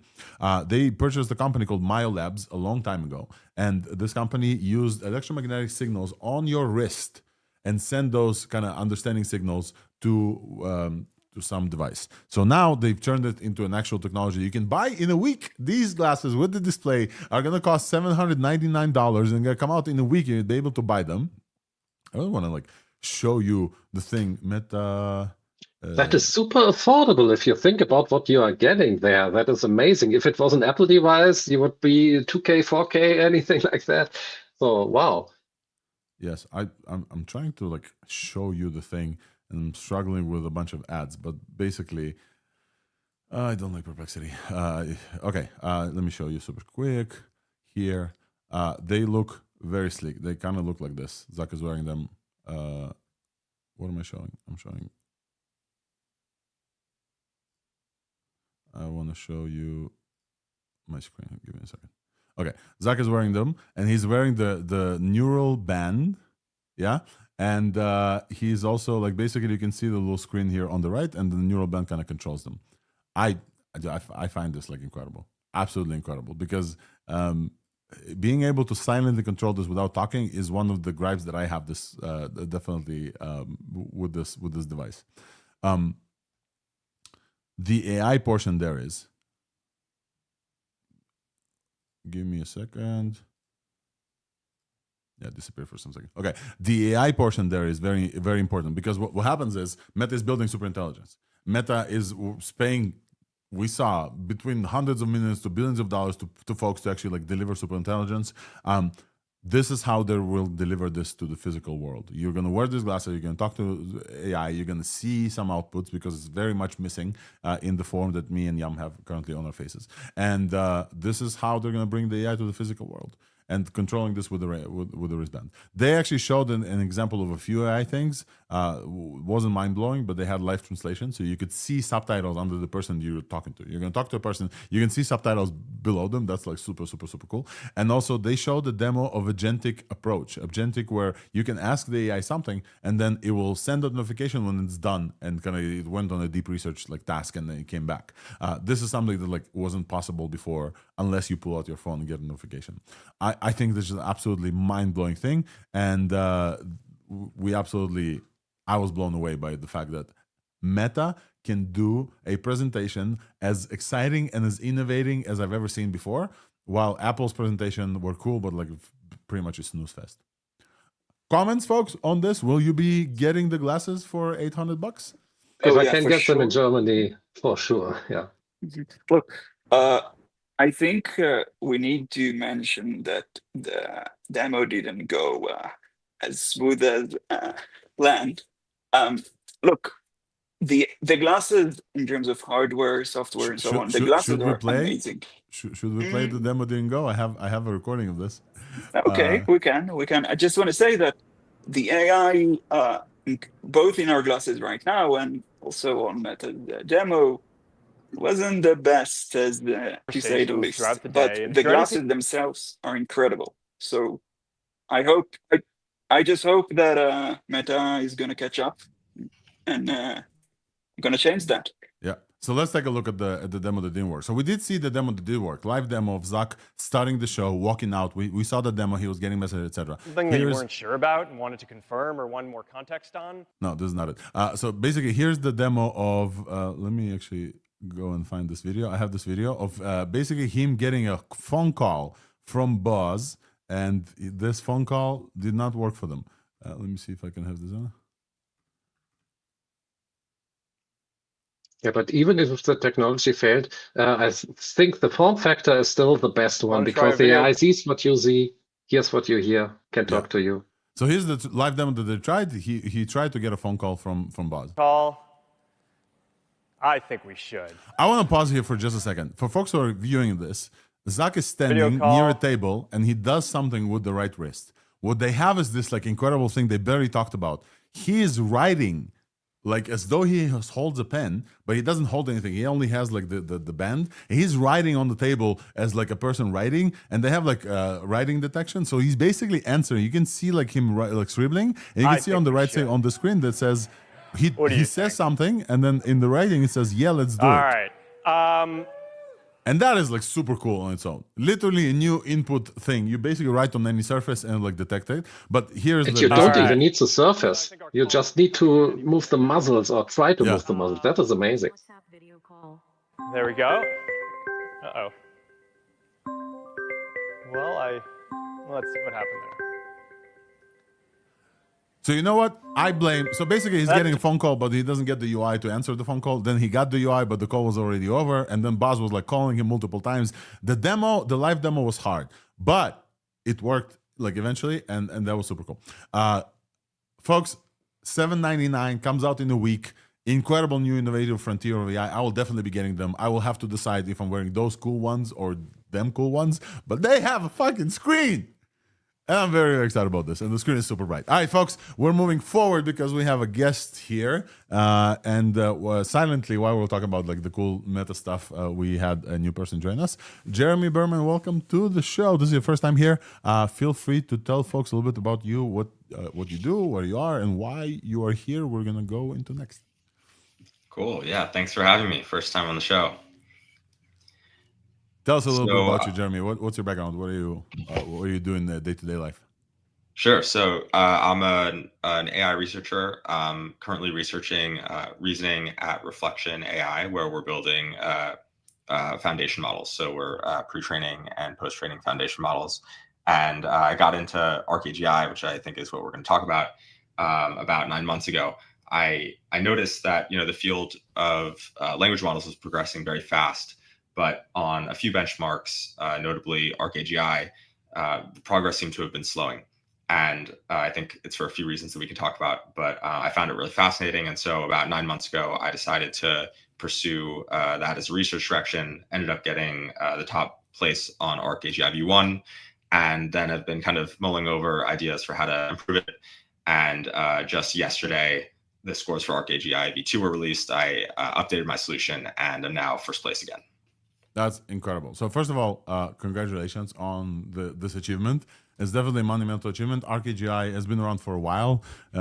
Francois Cholet like famously posted up like I think 1 million something prize for beating. I don't remember exactly, but there's definitely something that I will have to ask you about this. And we've seen Arc AGI being kind of populated. I think the last time that we actually talked about this on the show was in the context of test time compute and reasoning models, and all three got the kind of the highest top score, but it cost like $1,000 per solution. So this is the famous Arc AGI thing that we'll put up on the screen right now that has kind of like the x-axis is cost per task and the y-axis is the score, and all three was absolutely to the bottom right, but also like it cost like more than $1,000 for give me a second, let me try to figure this out. Okay, yeah, this is the Arc AGI leaderboard, and this is the last time we talked about this. And now you're also on this leaderboard, and you're not a AI model, you're not a foundational lab maker, you're a person that like scored high. So could you start with telling us what Arc AGI is, like what is the actual test and why it's difficult and or used to be difficult for models?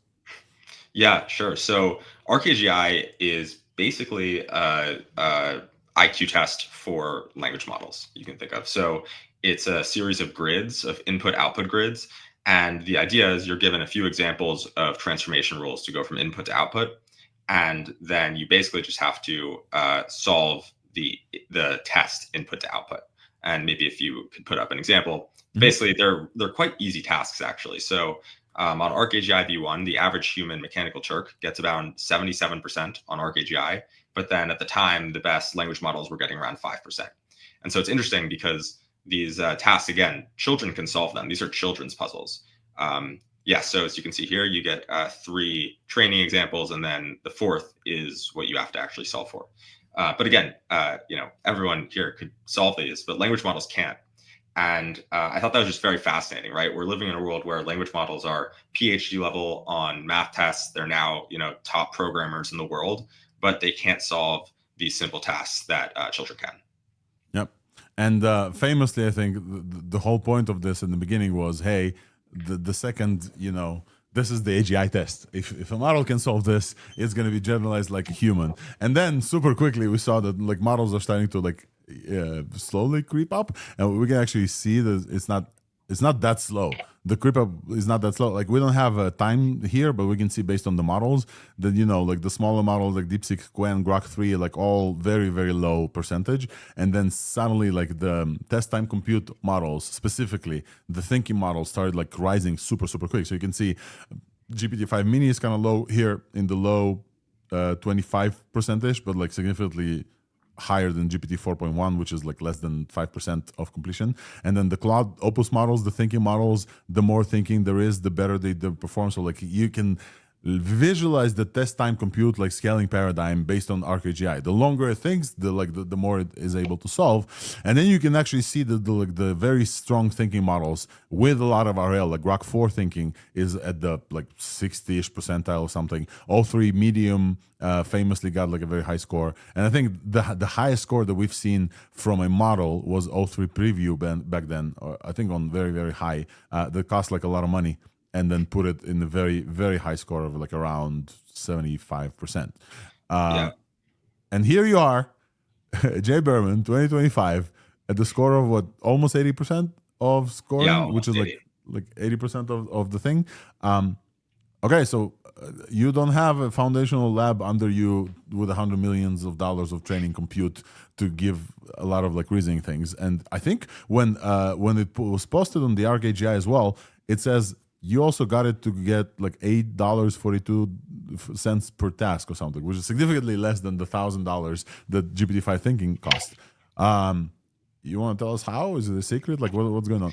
So is it writing some code or some graphing in the back, or have you done game development before? Just go on. So maybe I can start with my first solution. 9 months ago, this was actually pre-thinking models. So this was now, we were living in a world where you had to basically build your own test time compute, right? Because you couldn't focus on the model. The models weren't inherently thinking, so you had to basically force them to think. So the solution I came up with for the first one is to have Sonnet 3.5 at the time generate Python functions that would try and basically code the transformation function. So I would have Sonnet 3.5 generate 200 transform functions in Python, and then I would execute that each of those functions on the training examples. And then if I ended up getting 100% on all the training examples, I'm pretty sure that this Python function is correct. And then I'll run that Python on the test example and then submit that. And then if it wasn't correct, I would basically take the top, let's say 10 or 20 Python programs, put them back into a prompt, describe how they got the training examples wrong, and then have Sonnet update its Python transformation. So basically generating a ton of Python programs, like thousands per example. And again, you kind of had to do this because you had to make up for the fact that the models weren't thinking. They were just basically blurting out, the first thing. Obviously, I prompted them a chain of thought, but again, this was pre-RL chain of thought. So the models were not really thinking for themselves. And the problem so that actually worked pretty well in ArcV1. The problem is ArcV2 is much more complicated. Again, humans can solve it easily, but it's very hard to describe ArcV2 tasks with Python. How do you describe, this model must be symmetrical, and if it has 3 holes in one and 2 holes in another, then the top right should be orange, right? Python starts to get quite brittle. And so this was the problem going from ArcV1 to ArcV2. And so what I discovered is actually we can swap Python for natural language. So instead that's what I wanted to say. I mean, it will be very. I think it's going to be. I think it's great to give some introduction to what is so hard exactly in these questions.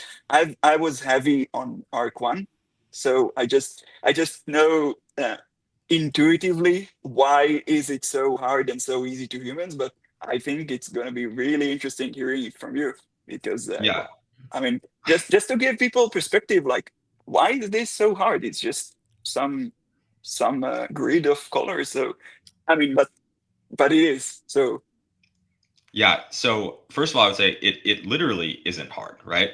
For humans, it is not hard.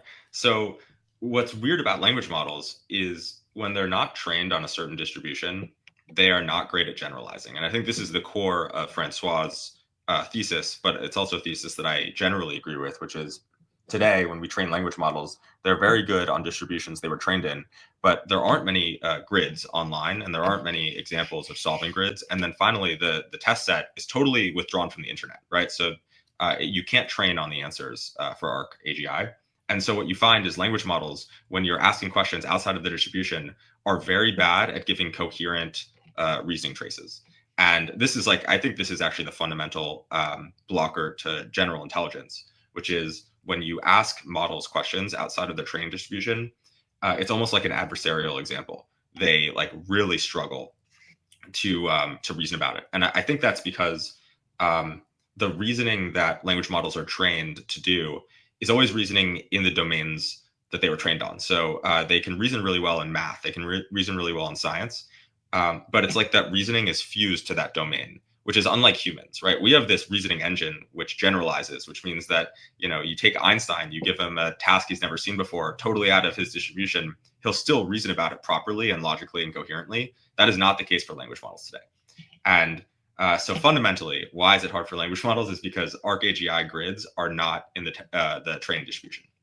And again, fundamentally, what it means to have general intelligence is that you're able to adapt to situations and data that you've never seen before. And this gets to the heart of AGI and Arc AGI. And so, yeah, fundamentally, I think that is why it's so hard for them. But one interesting thing is language models are climbing, right? They're getting better at this, but they're not getting better at the same rate they are in science, math, other domains.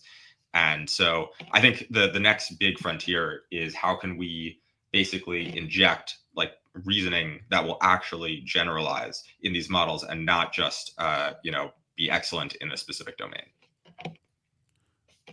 So Arc AGI V2 was definitely more difficult, and then I think you're saying you switched from programming Python into kind of like a language programming thing, but you also switch the models because the models grew since the last time you tried it, right? Like the models are, well, there were multimodal when you started this already, but there were no test time compute. But now the models are significantly better at like generalization. And so you chose Grok for this one. So how did you get to choosing Grok? Do you try multiple ones? Like, tell us about the process of getting to Grok, because Space Uncle, as we like to call him here on the show, really liked the fact that you chose Grok, and it's like, yeah, Grok the 5 is testing, blah blah blah. So he really like leaned into the fact that like Grok, he likes when Grok wins versus other labs. In this case, it did win significantly. So how do you choose this? What other models did you try with? I would love to hear. Meanwhile, folks who are just listening, I'm trying to solve example 18 of the 1000 easy set, and it's like very easy. Just like you need to figure out like the template. Like for humans, very easy. I can realize how for models this is like confusing as hell. So please continue. So the first thing I'll say is this is not a multimodal challenge the way I did it. I actually started by giving base 16 images of grids as well as their ASCII representations to the model. That did not help performance. So I actually I don't give images of grids anymore. So my solution they just see the ASCII grids, like 2-dimensional in plain text grids. So I tested every single model, every thinking model, GPT-5 High, Opus 4.1, thinking, everything. It happens to be that Grok 4 has really robust long form reasoning coherence on tasks it wasn't trained on. I'm actually not exactly sure why. There must be something in their training distribution that has allowed them to do this, or maybe that they've scaled RL in such a way that they've been able to kind of like inject these reasoning circuits in various places in the weights. But yeah, so really just empirically, Grok 4 is basically double the performance on thinking about and reasoning about grid transformations. So and you can see that actually in the raw scores of Grok 4 versus GPT-5 High. It's about double, I think, on ArcV2. That's stunning. I remember when they posted Grok 4 kind of training stuff. You guys remember this? They showed how much RL was like went into Grok 3 or like 3 point whatever, and then they showed like Grok 4 RL was like half of the whole GPU time that's spent on Grok 4, and looks like it resulted in, Grok 4 is also, some folks code with it. It's great for code. Some folks like chat with it, etc. But on the actual tasks, like I think folks are still getting to maybe sound like we don't talk about Grok as much in the ways of like, okay, this is like a great coding model. It is, but mostly it's between Sonnet and like OpenAI now tries with Codex. But it does look like they have cracked some stuff there towards like visual intelligence. But you're saying, just to make sure that I understand you used to send multimodal images and grids so the model could see them and try to figure them out. Now you're sending a JSON representation of what needs to be done, and then the output you get is also like programmatic, and then you just like convert it into like how does the conversion to text happen, where it happens, and how the conversion back happens when you submit? Yeah, so you get the input as JSON, JSON grid, right? Mm-hmm. So this is represented as just numbers. A JSON 2D array, 2D integer array. And that's how I give it to the model. And it basically performance maybe increases a little bit when you give it the grid, the actual base 64 image as well. But the problem is it's much more expensive. And this is, partially a game of compute efficiency. And so it just was not worth sending the image in the end. Because fundamentally the bottleneck is not that they don't see the grid well, it's that they are not able to reason well over the grid. And you can see when you look at the traces, they're weirdly logically incoherent. It's really like, it's like an adversarial example because it's out of their training distribution, and they're like, oh, I don't know how to reason about this. It's odd. And per task, how many tasks do you need for a complete solution? Because it says like $8 per task, but I'm assuming like at least 100 tasks or something like this. So yeah, there are 100 tasks, and it was around $8 per task on ArcV1. Alrighty. And so we're seeing on the screen kind of the revision prompt example. This is kind of what you submitted, what you arrived at. Could you tell us like what specific prompt engineering you got like iterating through this? What things you noticed that work for Grok that don't work for other things? I'm sure people would like to like learn from your experience, like getting the model to do this for you. Yeah, I find just being really clear and concise with the instructions are best. And then, you'll try out a few, you'll realize, oh, this line needs to be updated a bit. It was really a lot of iteration, right? Like started with a very small prompt and then just gradually added lines and lines until the performance was starting to asymptote. And then at that Did point, you write it yourself? Did you write the prompt yourself, or did you have AI help you improve it, or did you use something like DSPY or anything like that? No DSPY. I started writing it myself, and I'm sure maybe it's like 75% written by AI, just because I'm like iterating, with GPT-5 open next to me. Cool. But yeah, I mean, it's more or less written by me. And GPT-5 prompt iteration and something we called out on the show before, and definitely folks should know. GPT-5 is an incredible prompt engineer, incredible for itself and other models as well, especially if you give it examples of how you want things to look at. Definitely worth taking this into account when you guys are prompting and generating prompt results. Jeremy, I wanted to ask you, maybe you saw this, maybe you don't. Christian Segedi, do you know the guy Christian Segedi? Do you know who this is? He used to work at XAI. He had, and I keep posting about this because I just like absolutely love this. He basically had almost a competition with Francois Chollet about how we'll see these models go forward. And recently, I think they released Mathematica.inc, and I think we covered it on the show. I'm going to try to pull up the tweet. He had a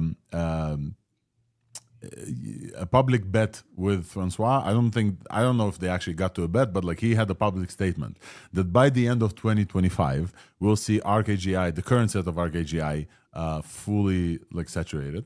And it does seem like he's on track with with kind of the releases that you had, because you're getting at 80% with the current iteration of Grok. I don't know if Grok 5 is going to drop by the end of 2025, but like I know that they keep training this. I know that like other labs are definitely fighting for this. Do you think that his prediction is likely to be true? Do you think that like we'll get to full saturation of at least the first iteration? Of Arc V1, I think that's likely. Yeah, and by full saturation, do we mean like 85% or 100%? I think he said 95%. This is 95%. This is the actual tweet. I wouldn't be surprised on Arc V1. In Arc V1, the hardest challenge is just not that hard, and so the search space for finding the right transformation function is small enough that I think, yeah, with a few percentage point differences, updates to Grok or GPT-5 thinking, we should be able to get there. It's also worth noting I left a decent amount of compute on the table. You're technically allowed to spend $10,000 of compute. I guess I spent 800, right? So I probably would have inked out a few more percentage points if I maxed out the compute. But for a bunch of reasons, actually mostly the XAI API stability, I didn't do that. Wow. So if Elon Musk is listening to this, give Jeremy some more XAI credits. We want to see that higher score getting also, there. To your point about DSPY and the prompt engineering, these tasks are quite expensive to run, and so I think DSPY would work well on less expensive problems. But you could easily, if you're running in like an automated loop, you could be spending thousands and thousands of dollars just to optimize a few lines. And so for this task in particular, you really have to kind of it's almost like an art, right? Like you can only get so many runs before you run out of money. 100%.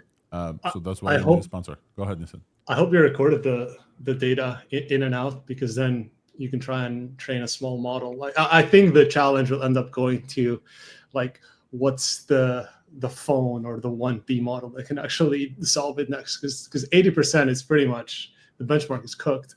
We need to find a new benchmark. But it would be interesting to see like how much you can make. Like, what's the smallest model you can make that scores above 50%? I would just say, Jeremy, just before you're going to answer this, just to give you more context. At the beginning of the show, we talked about Isaac, which is a 2 billion parameter model that does like incredible things compared to like GPT-5, I want to say, in pointing. And we also talked about a fine-tuned deep research, like a 3 billion active parameter model that does deep research at the level of like GPT-5 as well. We're absolutely in the realm of, smaller models getting incredible on specific tasks with RL. And so like, I think this is the context on Nissan's question. And also maybe let me turn this into a question. Do you predict that something like the task that you have been doing with Grok, given that it's very specialized and there is a reward function actually that you can run. You can literally test whatever the rollouts and see if it makes sense. Do you predict that like smaller models will be able to do this in a very like specific way? Yeah. So first of all, I can say for testing, every single input output when I'm testing it is saved to my Postgres database. So I have like 100, almost maybe 1 million traces at this point for this exact idea. I personally, when I've trained the small models, have found that they're just not good enough at all, which is interesting. But I plan on doing this as a more serious project at some point in the future. Yeah. So I think I actually am not so optimistic about solving ARC. I think you probably need 7dB model or maybe some MOEs with fewer active parameters. I think they have the capacity to do that maybe by the end of this year to get frontier scores. It's really interesting though. I think there's a lot of fundamentally the tasks are not hard, and you just need deductive coherence over a paragraph of text. So for sure, 2B models are physically capable of doing it. Whether or not we have the right training techniques is another question. So I would say I'm pessimistic for the 2B model to be able to beat ArcV1 this year, but I could absolutely see in the future how that's possible. It would also certainly be overfit. Oh yeah. Do they need to have very, very long reasoning traces? I think you mentioned that was the long reasoning coherency. Yeah, that's probably the small models don't have enough meat in them to just carry that on. Right. I think they don't have enough. Yeah, they don't. Their logic circuits are just not baked.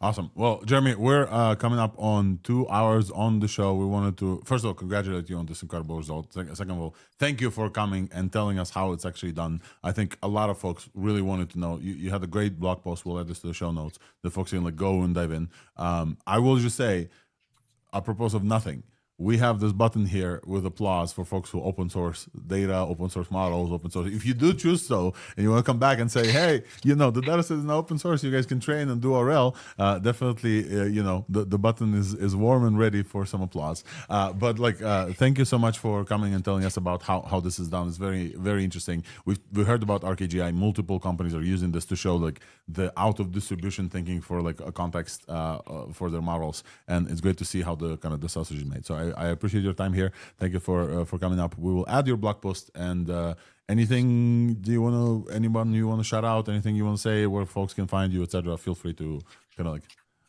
Awesome. No, thank you. Appreciate it. And also the code is open source that I used. So you can find it on GitHub. And yeah, if you're interested in post-training, pre-training frontier language models, definitely check out Reflection AI, DM me or apply on our website. Amazing. Awesome. Jeremy, thank you so much. And folks, we have just we're a little bit over 2 hours, but now we have a few more things to talk about, including examples. Jeremy, feel free to, by the way, stick around if you want. If you need to run, feel free to also just silently drop. We won't be able to cover most of what I wanted to cover because this week has been crazy. And also I really wanted to chat about how to beat Arc. But I will just point fingers at some stuff that you guys definitely need to check out.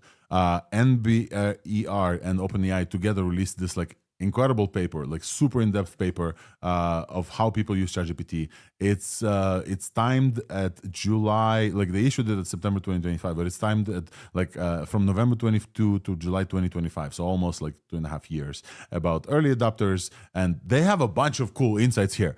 Early adopters were disproportionately male, but the gender gap has narrowed dramatically, a bunch of stuff like this. And they have, they talked with the OpenAI folks, they have incredible access. And I want to just shout out a few things. There's this graph that if it's not here, I can just show it. I have it here.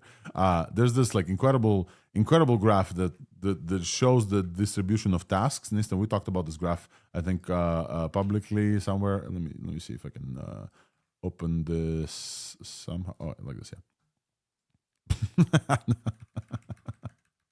Okay, this is not the super high quality graph that I could find, but it's fine. This is 700 million weekly users back in July, and we're extrapolating. We're saying OpenAI is about probably to hit 1 billion users, weekly users of ChatGPT by the end of this year. The projections are there as well. And this graph, the width of the graph is as how many proportionate segments there is. So 28% is practical guidance, 6% is multimedia or something, 7.5% technical help tasks, and then each kind of column is broken down to categories. So tutoring or teaching is 10% of all uses of ChatGPT. So that's 70 million people weekly using ChatGPT for tutoring. How to advise is 8.5%. There's creating images 4.2%. Like, I'm assuming that will grow as well. But it's really something. Games and roleplay is only 0.4%. So not many people are playing games and roleplay with AI. But relationships and personal reflection is 1.9%. Listen, you talked about this. And it seems low for ChatGPT. But calculating this, it's around 70 million people weekly having relationships and personal discussions with ChatGPT. So that's quite a lot. Any reflections about this? Anything that you guys remember standing out when people talked about the use of ChatGPT? That's pretty crazy, the entire thing. I mean, I think it pretty much shows that we are in a bubble, us using AI and so on. And you actually see these over the distribution of, I don't know, the entire population is pretty much the case. 700 weekly active users is a lot of people. And things are surprising. I mean, that's pretty surprising. I don't know. I wouldn't imagine that these are the usages that on the first thing that people do, like near to what was it at 28%? What was it? Guidance or practical guidance is like yeah, around third of usage. That's surprising. Yeah. I mean, I Instant like comments? that shows that people are using what the models are good for. And I just wanted to say I was trolling about telling people that they're talking to the slop, because I'm even making companion apps for seniors with dementia and trying to figure out how to keep them in the conversation. Yeah, my surprise here is that they've been trained to be companions, but not a lot of people use them that way. So I just think that is interesting. So nobody's just like getting up and just telling it, "Hi, how's your day? Get my plans done." This is how everyone imagined they would work, including myself. But that's not how we're using it. We're just kind of using them as smart search engines or task delegation type of tools and problem solvers. So yeah, it's pretty. These things are hard. It's hard to predict how users are going to use it. But overall, I am happy that people are using them for problem solving. That's what they're best at.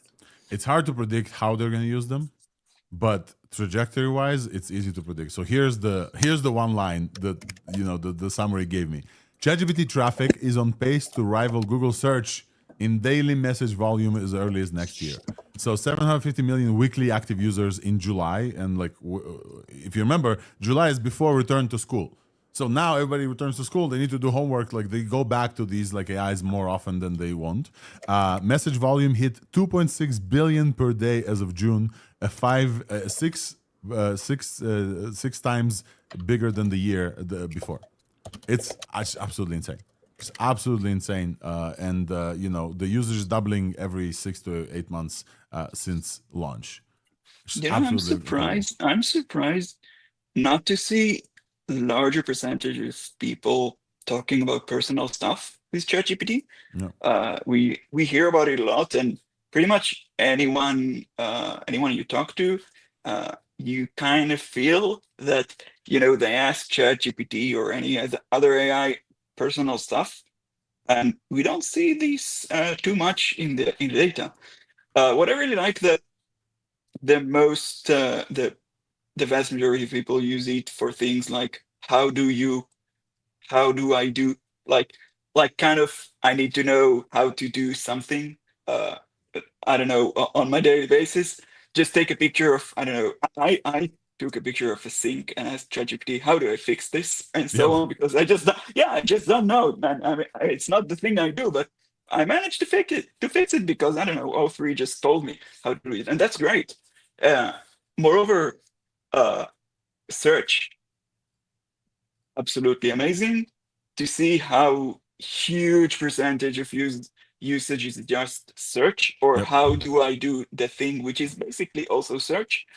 And editing, yeah, I think I think pretty much half of all of ChatGPT usage is just me asking it to fix my broken English. I think, I think that's a lot. That's a huge percentage. I hope Same that here. they duplicate that. Yeah, they I don't know if you need But yeah. AGI for that, yeah. I think like, but yeah, absolutely. Like, I Yeah, asked absolutely not. ChatGPT when they added memory features. I asked ChatGPT, what are the most embarrassing things I asked you, and it told me, bro, you could boil an egg. You don't have to tap into the intelligence, of the world to like learn that boiling egg is like 10 minutes in boiling water. All right, folks, we have to move on because we're already past time, but it's just like, it's impossible not to tell you about some of this stuff, right? So we'll just run through super quick about incredible breakthroughs, but we'll just run through super quick. We mentioned this multiple times already, but just for folks who are still with us, OpenAI aced the 2025 ICPC World Finals. This is the reasoning competition, algorithmic competition. That's like super hard.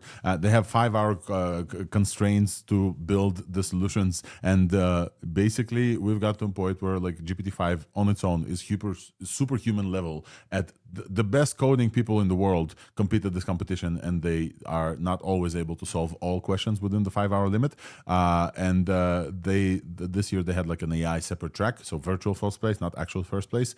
GPT-5 was together paired with the experimental reasoning model, which we're probably going to get released at some soon. And GPT-5 on its own, the regular GPT-5, the one that we have access to it, solved 11 out of 12 of the strongest, hardest reasoning problems. This is like math level competition, Olympiad level competition for algorithmic code. It's incredible. Like everybody who from OpenAI who talks about how hard this is, and everybody not from OpenAI, like math Olympiads and people like this, they're all balking, and they're like, this is just unbelievably hard, and it's incredible achievement that we got there.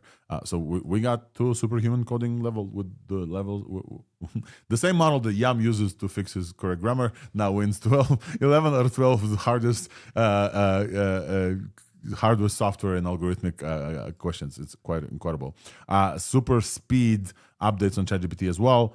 They have released some conversation about teenage use, as well as they're thinking about getting to Google level. And like we know that like Zuck and his billions of users also had teenage problems. So Wolfram mentioned this in the beginning. We'll add this to the show notes if you're interested in how OpenAI is going to treat usage while giving you as an adult more power to use, treat adults as adults and not just refuse anything. They're also thinking about how the teenage use in the apps kind of goes against their principles. He also said something very important, I think, because he compared conversations with AI to conversations with medical or legal specialists. So that is an important concept. I hope that is more getting more traction, because people are opening up to AI so much and having all these discussions. It needs specific special protection. Yep.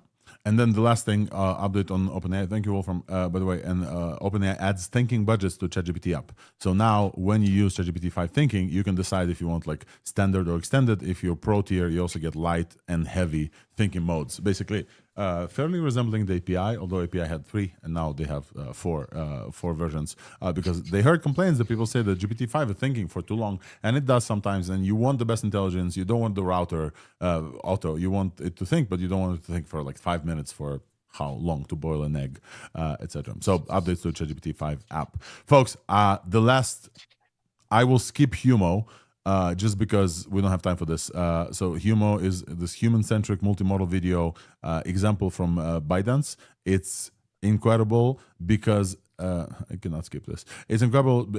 I'll send you the thread that I broken it down. It's incredible because it's still very small. It's a small model, and it only generates like 4 seconds of video. But it's very general in the sense where like you can provide sound and you can provide text. And I think multimodal video models, human-centric video models so far, you couldn't provide text as well. So you would provide the frame of the first image, and they would take this image and animate this image as though like, from that frame. This model does it differently, and it's very interesting to know how. We don't have time to dive in, but it understands the subject reference from this image, but doesn't necessarily treat this as the first frame. So you can like take a picture of me and put it in a scene somewhere or replace somebody else, but it doesn't treat me as the first frame. So it doesn't only animate this. It's like a unique approach, and then you can also change it with text, like kind of like you can do VO. VO, for example, VO3 from Google is incredible, but you cannot provide sound.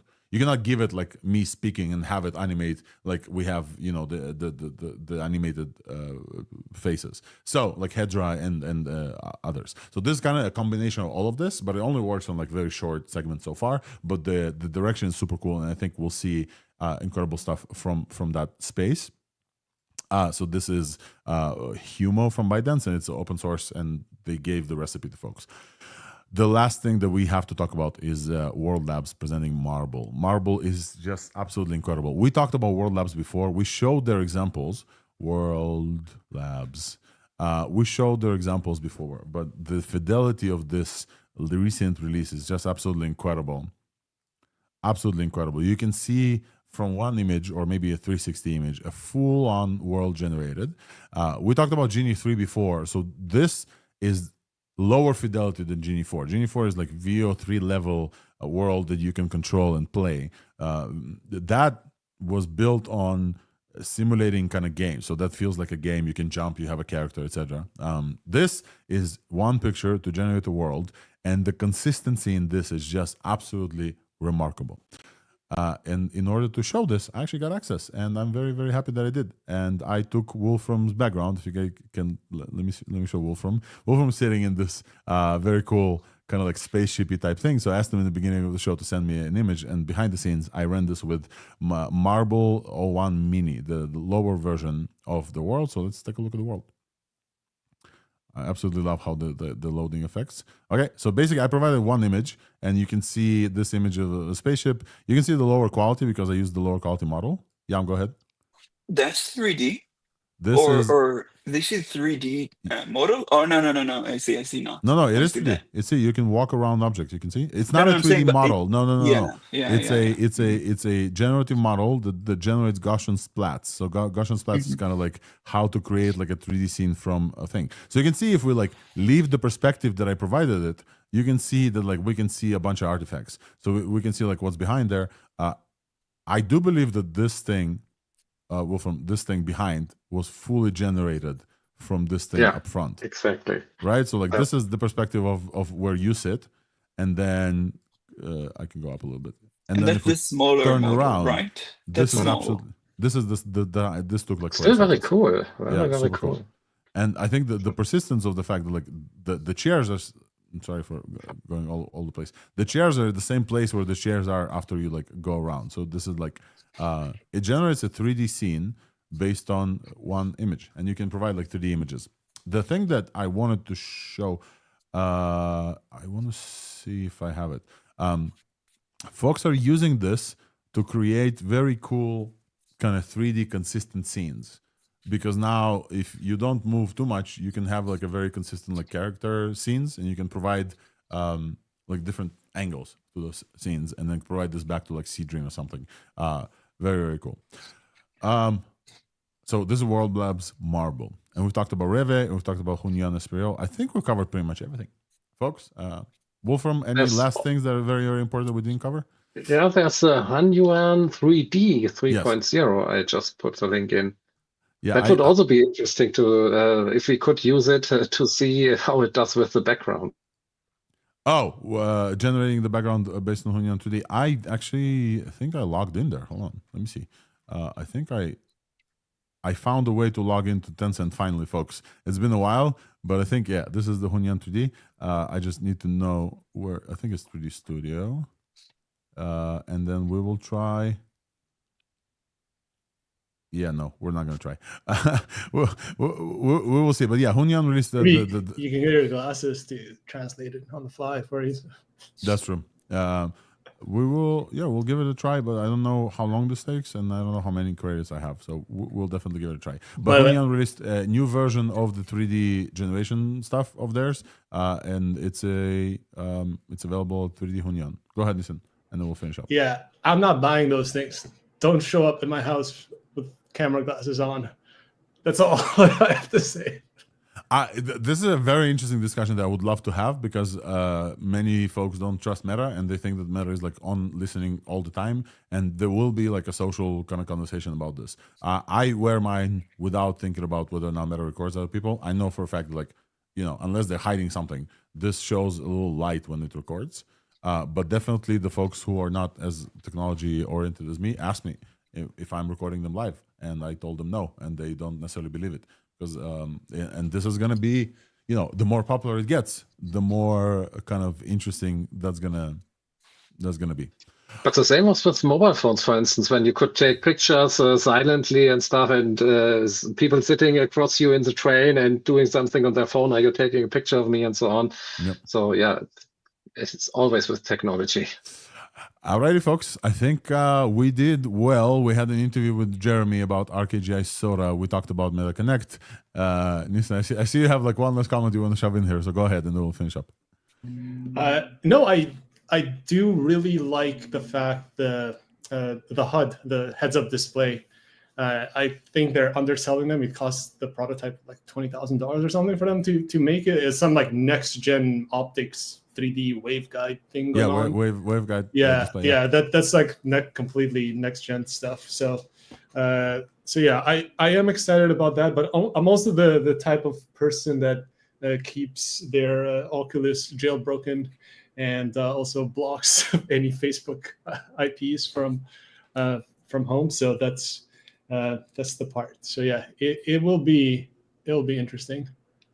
All right. So I think our next show is going to be very close to when they release those, and we'll definitely give you guys an update on how the Meta AI things work. All righty, folks, let's do a super quick summary. It's been an incredible week again. Zuck is pushing the envelope, OpenAI is pushing the envelope and winning like incredible things. Arc AGI is getting beaten. This has been like one hell of a week, and I'm very, very happy that we are here to let you know what happens. And over 5,000 views or so in. Many folks are actually very, sending us thanks for the ability to do so. Yam finally found his EA glasses, and those will likely have cameras in them in the near future as well.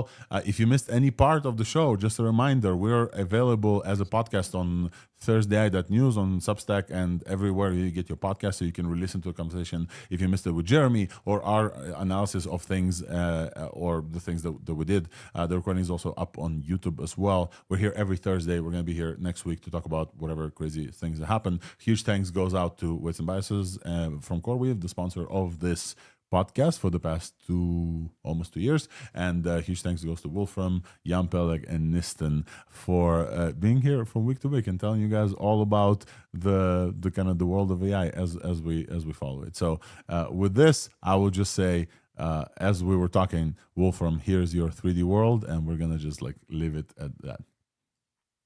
And it's very cool, and it's really, really cool because it generated all the images. Alrighty, folks, this has been Thursday, and we'll see you here next week. Bye bye.